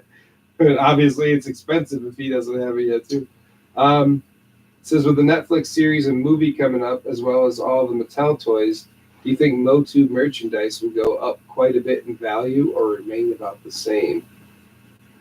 Right now, it's on a steady incline. So I think it will go up. Yeah. I think it'll go up even more.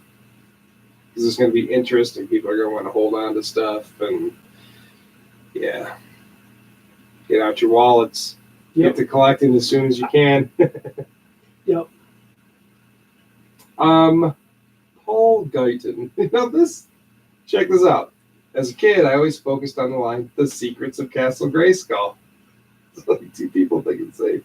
It was kind of a throwaway line, but to me it suggested there was a big secret inside the castle, like 1,000,000 gold bars or something. As I grew older, I came to realize it was referring to the ultimate power and wisdom of the universe. As kids, what did you think the secrets of Castle Grayskull were? I think we already answered it. We did. That. Like I said, I didn't really filter through here, so. See, I had read his. Oh, okay. And when you read the other one, I was like, I thought this was more like talked about the actual line. Yeah. But that's why. Yeah. So there you go. So I read that one. So yeah, we discussed it. It's nice. Yes, we did. Gary Rickelman. Were there other landmarks like Grayskull and Snake Mountain, or places that characters traveled to frequently or set up camp at in the cartoon or other media that would have made good play sets? Temple of the Sun, right? In Filmation, I think. Isn't that's one. I mean, there's definitely areas they refer to the Vine Jungle a lot. That would have been kind of cool to have a Vine Jungle thing. Obviously, Eternos Palace. Yes, Eternos Palace would have been sweet. That crazy shaped dome thingy. Yeah. That would be really cool. Yeah. I agree. Gosh, I don't know. What was the tree? Sky Tree? What are you talking about? Sky Tree. That could be a set in itself. It could, for sure. Mm-hmm. You know, because they make things like kind of ridiculous. Like this really wasn't on, Castle Grayskull and all that stuff. Yeah, just add a bunch of stuff to it and make a cool tall tree. Yeah. Yeah. Some sort of ice world, like the one the Icer was from. I could not tell you the name of it. But there's lots of stuff, I guess, in the cartoon, really. Yeah, the cartoon had a lot of different. That's like my favorite for all the scenery, the different lands they travel to and all that. Beautiful. Yeah. Other than that, like a cartoon Fright Zone or something like that. Cartoon Fright Zone would be sweet. Mm-hmm. Even though I love the original Fright Zone. Yeah. A cartoon version would have been really cool. With like Hordak's throne room, trapdoor for Mantenna to fall down. Yes, poor Mantenna. Mm-hmm. Gosh, even a cartoon accurate Snake Mountain. I mean, I guess that one might be a little more boring, but yeah. So there was lots. I don't know about any place like where they set up camp or. Well, okay. The Whispering Woods was definitely a place in She-Ra that they set up camp. Oh yeah, you could have Whispering Woods play set. Yeah. Yeah. That would be sweet. There was a lot. There should be a way to like interlock them all together somehow. Mm-hmm. Yep. Whispering Woods. We got the Crystal Castle. Yep. But we didn't ever get that. There was the palace where like Glimmer's mom lived. Bright Moon. Yep. Bright Moon. Yeah. I don't think there was anything for that. Mm-hmm. That'd have been cool. Yep. Mm-hmm. Yeah. Yeah. The bar. They were always in a bar, and weren't they? Didn't it say? Or it was like. Were they always in the bars? The towns always had. See, I don't know. Maybe I'm just. Oh, like the the widgets? Is that what I'm thinking of? Is it widgets? The widgets had that like castle. Yeah. Where the Corbinite was it? Cordite. Yep. They had that Cordite. Yeah. Yep. Yeah. And that's where. And you know what I got? Faces was in that one. I've come to the conclusion that what's the main widget? Squinch, I think. Yeah, he's like really close to my version of Prince Adam. His voice, I think. Oh, hey. Yeah. Isn't it? Yep. Yeah. Wow, no kidding. I was just watching that episode not long because sometimes I'll just like I do this with Star Wars too, but I'll just like throw on a YouTube thing and I'll just let He-Man play in the background while I'm doing things. Right. And yeah, I am that pitiful. Oh, I do it too. So we're both good. Yeah. So and that was on now. Squinch or whatever was on, and I was like, gosh, I think that sounds like me. It does. Yeah. So there was a lot of stuff, man. You should really watch more of those old cartoons there, Gare. Yeah. Yeah. Get on it, Gary. Yeah, then you could be joining this conversation. Gary likes to ask questions. He does. I like it though. We can count on it. Yes, we can. Martin Cantero's Pass. Martin. Any response to Guillermo's question about Buzz-Off and his honey? My wife is a beekeeper. She says that male bees called drones don't produce honey. Just mate the queen bee and protect the hive. In the winter, they are left out in the cold to die. Oh, man. That's terrible. That's rough. You remember I do remember it coming up. Mm-hmm. There was like the honey pot or something, or honeycomb. Yeah, that was innuendo.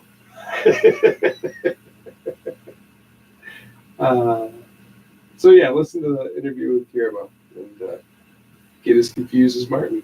Yeah, do that. It's a good interview. And Buzz-Off is a jerk. So yes, he's a total jerk. And that's it. That's all the listener feedback. Nice. Yeah, which means we can actually do a figure review. Okay, what do we review? What are we reviewing? Land Shark and Spider. All right. Go ahead. Did you play the tunes? I didn't. You better spend time on that. You did.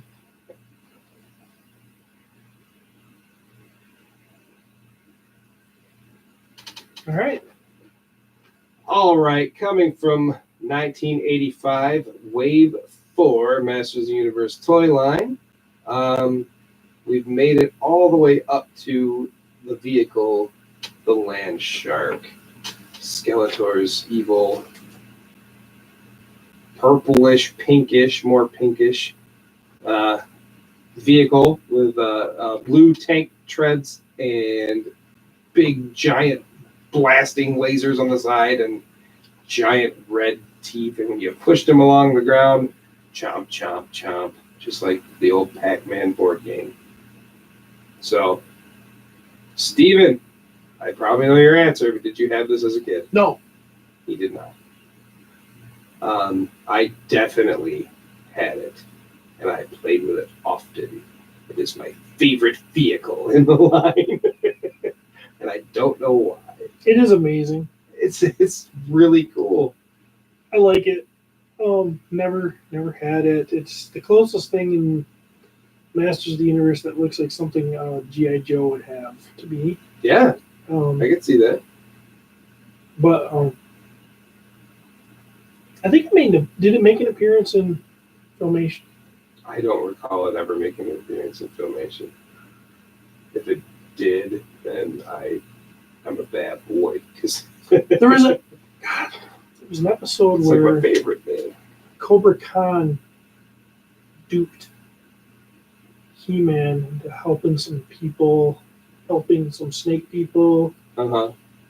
I kind of think that he was driving that at one point, but I could be wrong.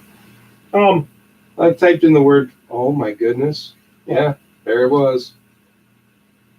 Spikor driving it. Yep. And there's Cobra Khan below driving it. Yep. You were not wrong, sir. I completely forgot it was in the cartoon. Now I have to find this episode and watch it. I just love it. And, the art on the box, I mean... Oh, the art of the box is amazing. Yeah. Just awesome. I don't know what to say about it. I mean, it's really cool. It's really ingenious. It's heavily armored, and it would eat you. Yeah, it would totally eat you. And I know that I've seen somebody actually made one. Yeah, I've seen that too. So, in real life, yeah, it's full size. So, Yeah, super cool vehicle. If you do not have it, pick it up. So you'd say that's your favorite vehicle? I would say so overall. Okay, It's the one I'm drawn to every single time. So fun. yeah. Next is another evil vehicle, also based on a creature of sorts, the spider, and this is the Spider. I will go out on a limb and say this is my favorite villain vehicle, for sure. Well, this one's broken. The picture I found. Yeah, how Spider. creepy is that Oh, thing? Spider. So Did not creepy. have it as a kid, did you? No, I didn't.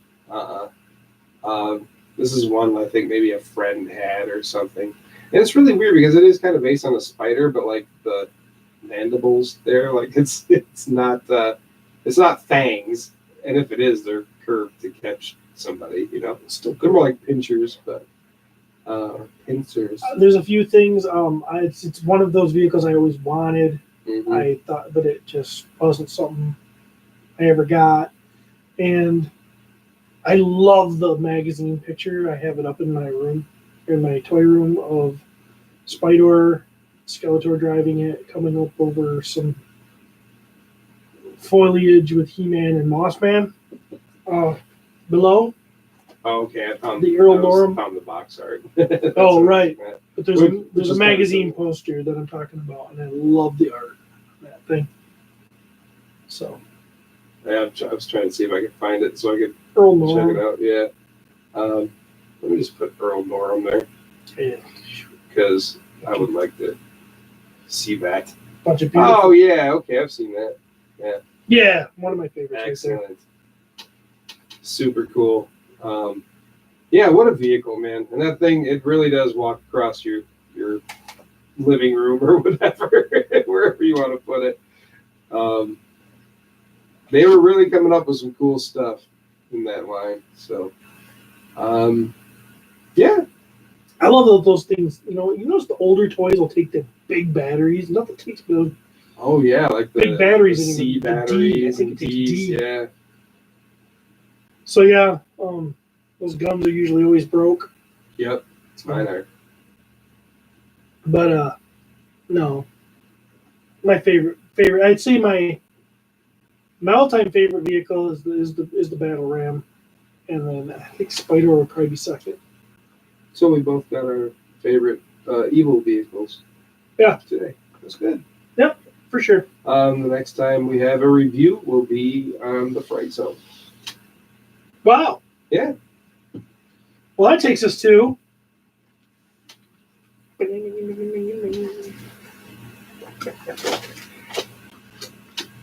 Time for our mini comic review. Yeah, buddy. And we are going to go here to page 837 of the He-Man and the Masters of the Universe mini comic collection. Or go find your mini comic. That is Revenge of the Snake Men. Has Squeeze on the cover. Has Snake Face on the cover. And has Blast Attack on the cover. It does. Our Snake Face. Why don't you just look at it for a second? Come on, Man at Arms. It looks like Man at Arms. Looks like he's got a mustache and stuff. Well, yeah. I guess, yeah. I see what you're talking about, weird? for sure. Where did that come from? But it also looks like Snake Face. I mean, it does, yeah, but that is not Snake Face with Snake Face. Like, I see what they're going for when I look inside this in the story here, but okay, so we got to kind of see what characters we got in here. Oh yeah, that's just like the pose that King Hiss did here. So we got some Snake Men in here. We have Snake Face and Tanglor. Tanglor? In the bottom it says, in the story, Squeeze is called by his concept name, Tanglor. Nice. All right, so we have Extendar. Blast Attack.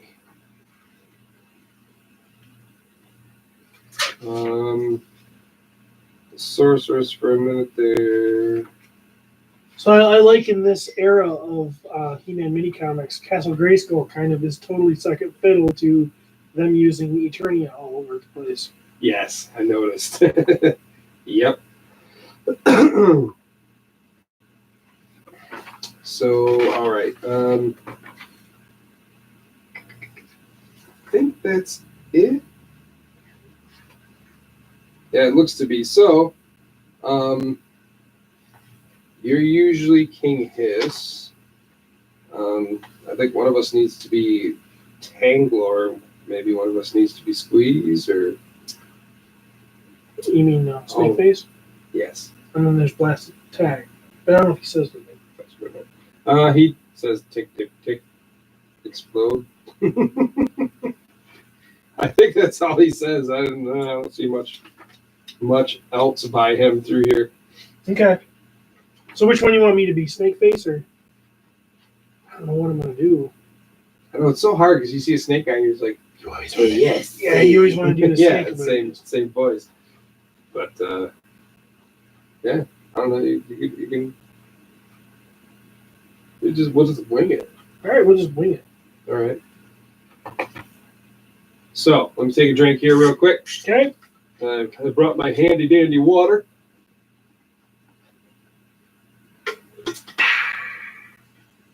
All right. So we have. Oh, I can't read it yet. All right, here we go. Deep within the walls of the evil Viper Tower. Mm. Yeah, that's you, Mr. King. I know. Oh, is it King Hiss? Yeah. This right here is King Hiss? Yeah. Okay. At last, I have the power. King Hiss is up to no good. The evil power of this tower combined with my mystic skills will bring forth more of my serpent warriors. Once banished to a nameless dimension by the Council of Elders, the Snake Men have waited for the chance to return to Eternia and seek revenge. Snake Face and the Tangler! Today their wait is over, and He-Man had better beware of Revenge of the Snake Men.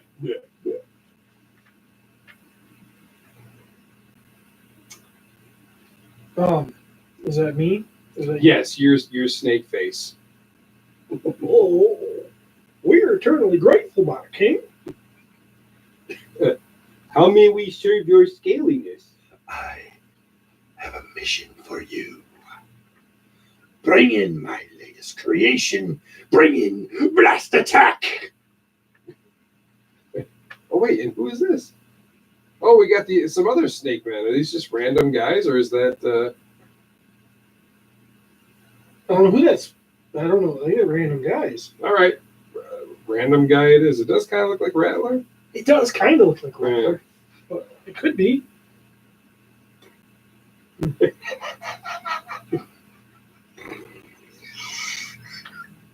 do I have to babysit this walking teeth? Tick, tick, tick. Shh! Don't let the king hear you. I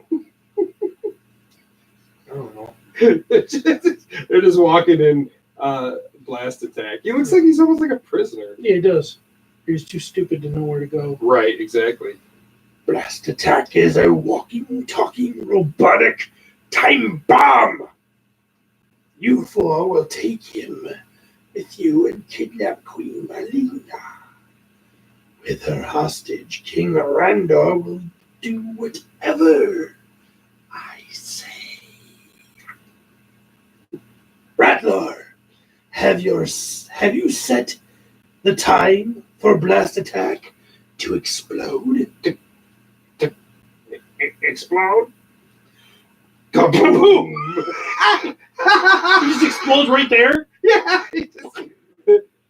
Maybe if he just says it, I don't know. That's just funny to me. You two will complete this mission after Blast Attack pulls himself together. Of course, I could have said it wrong. Oh, wait, no, that was Rattler. Okay, it looked like he was saying it from Squeeze or Tangler. My bad. I don't even remember the voice I used for Rattler. I know it. That's what you did. Of course, I could have said it wrong. There we go. Later, when we see this is Grayskull Tower. Oh wait, no, I'm sorry. No, that's right. Okay, I thought I skipped way too far ahead. Oh, look at those Stridors. Yeah, there are multiple Stridors now out front. Oh, okay, that's the sorceress. Yeah. So, this is the legendary Grayskull Tower. I have been studying it, art and treasures, and its secrets of good magical power. Oh, is that the queen? Am I the queen? Yeah. Sure, okay. Why would she talk next? I don't get it. I don't know. I think it would be Adam. Oh, I guess it would be Adam, wouldn't it? That's weird. I'd rather be riding a jet sled. How nice, dear. But I didn't want Mother to come here alone. That was horrible. But I didn't want Mother to come here alone. It's too close to Viper Tower, where danger always lurks.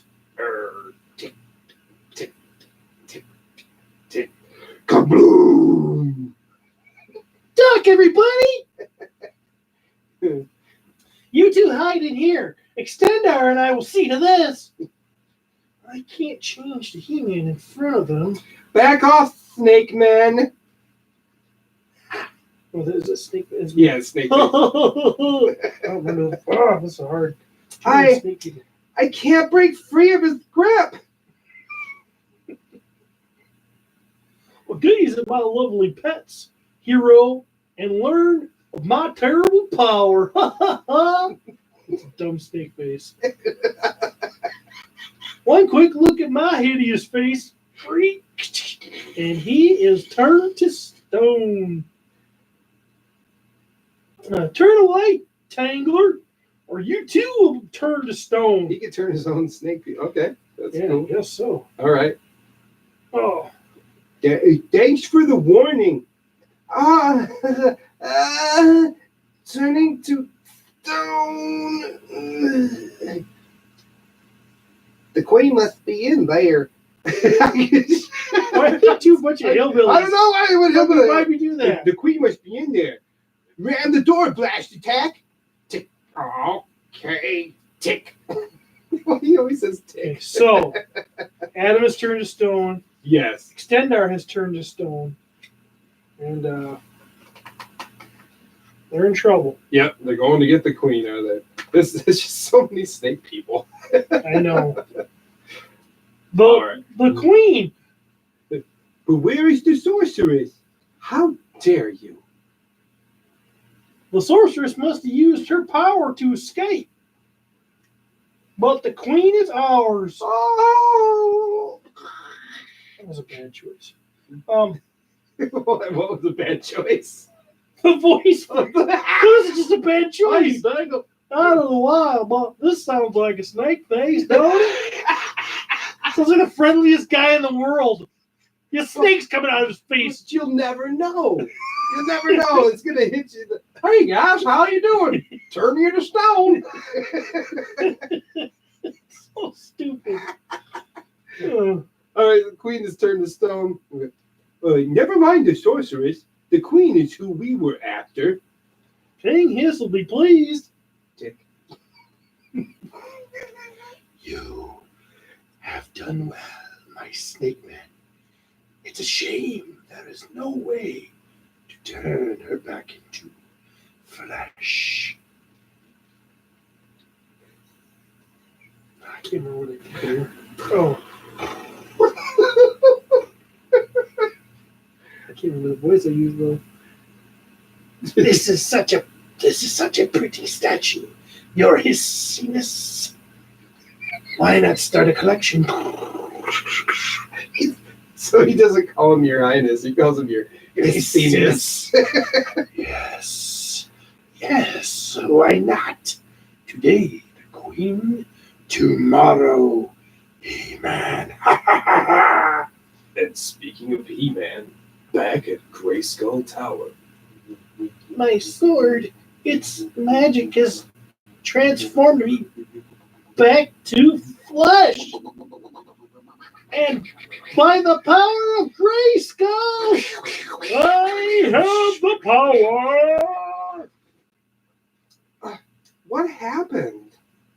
You and Adam were turned to stone, but my power sword freed you. Come on. He's not even worried about Adam anymore. Nah. All right. So Extendar and He-Man are now free. Yes. We must find the queen. No one here.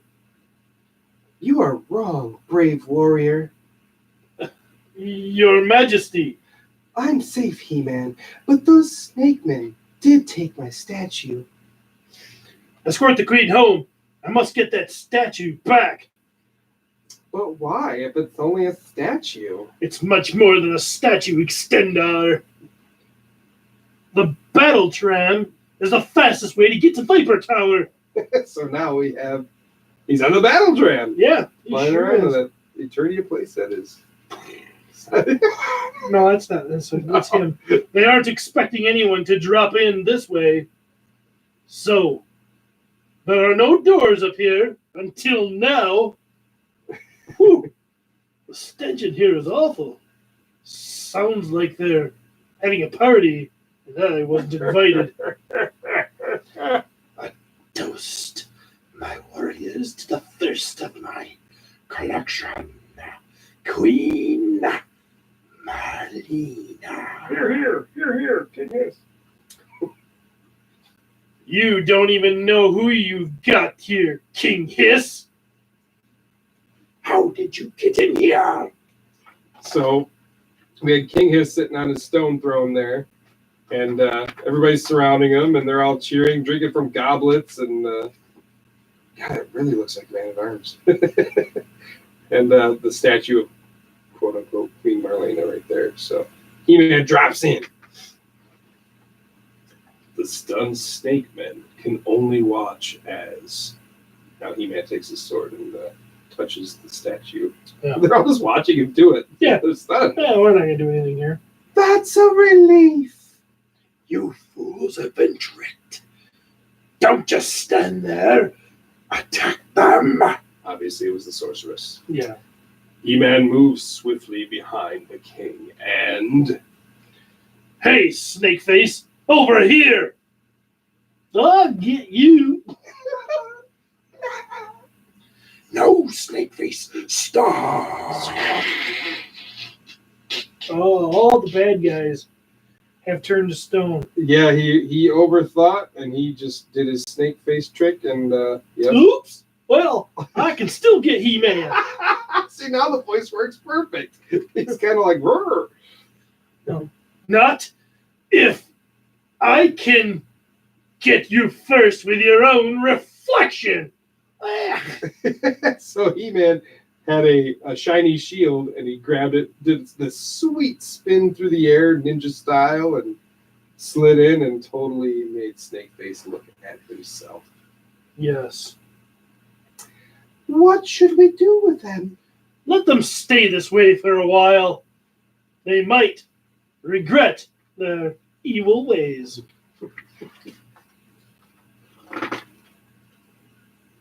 Is that He-Man, or is that... Yeah, it must be. I guess. Yeah. I'll return later and free them. Until then, they should be safe. Safe. Tick. Insinuating he's going to explode. So I cast a spell and posed as the queen.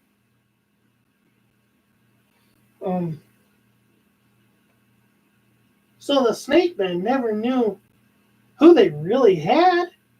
And I was saved from the snake man by He-Man. Sometimes things and people aren't always what they seem. The end. These last stories, they're getting. I mean, They're pushing. It's not really story anymore. It's like, how many characters can we throw in here? And I mean, there's not much of a story there. yeah, It's a typical Medusa type thing. Where I've heard a lot of people say that they don't like the Snake Men. You know, I've heard people say, I've never been. I think it's because they were never represented correctly. Or at least well. and they're all 2000X a little bit, but it was like overkill. Yeah. And plus, you have Snake Men. They're all Snake Men. Yeah, it's like every voice I want to do, like. Yeah, you got to try to go like drastic in a different way because you're like, I don't want to keep going, yes. Yeah. Well, I guess that's how they would probably talk, but. Every Snake Man can Yeah. sound the same, and then. I don't know. Whatever. But no, I mean, it is what it is. We're getting down to the wire. We're getting to the end of the line. Yeah.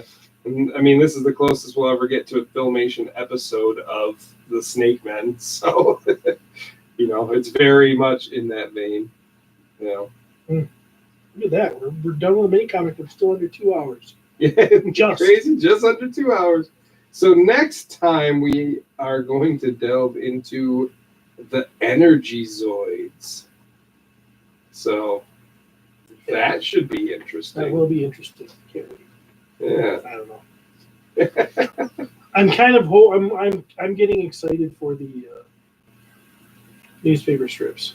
Well, what's kind of cool, and I'm just for a second here, if you don't mind, we're getting into some movie stuff too, so that should be interesting. That might be fun.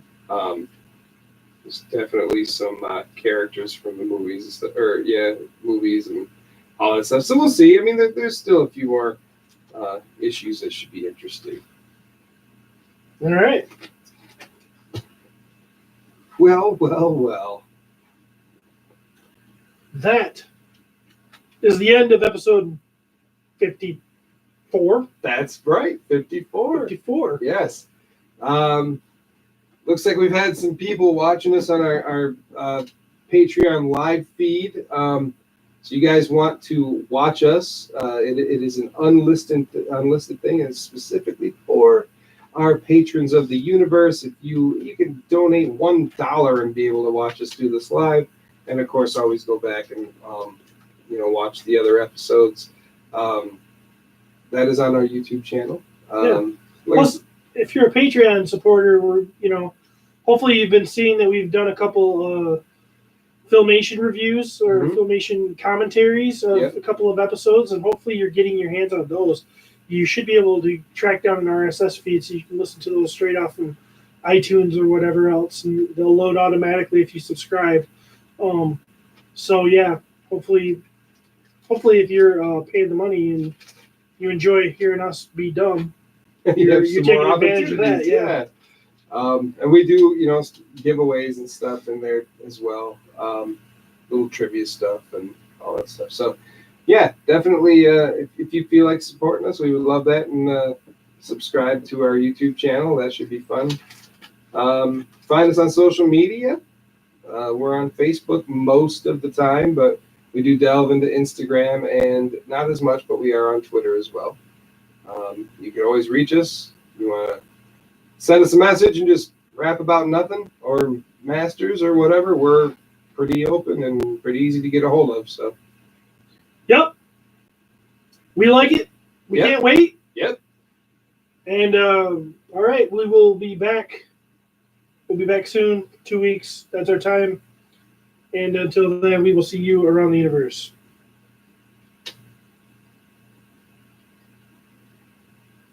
Man, I've been staring at these gummy worms. I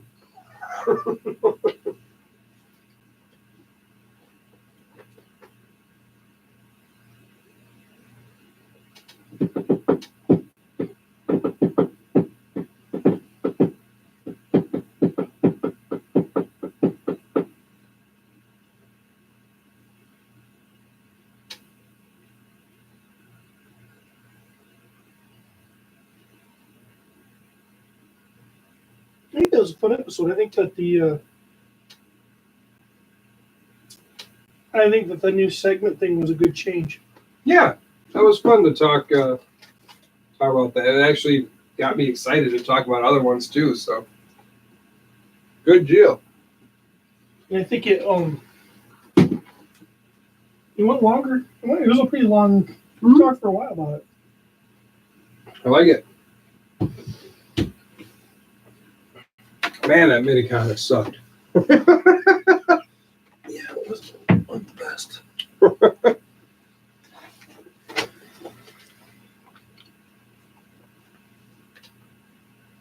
Thanks for watching. Well, we got some comments on here. We do. There's Jason Domina. What did they say? new Masters figure, Kank or it's from the beginning. It says I see Skeletor as a Dark Lord, sort of like Sauron. And Beastman should be ferocious and eat children. Children, wow. Yes, Beastman would be on Motu MMA. The guy who played Hellboy should play Beastman in the movie. Oh, the first one, right? The first guy. What's his name? He played Beast in Beauty and the Beast in the 80s. Huh? Is it Ron Perlman? Oh, Yeah. did he play Beast Yeah. on that stupid TV show? Yeah. And what if the whip was once used upon him? Oh, that'd be So cool. like, yeah, what if it used to torture him or something, and then now he uses what used to hurt him. I like all that. That's awesome. All right, guys.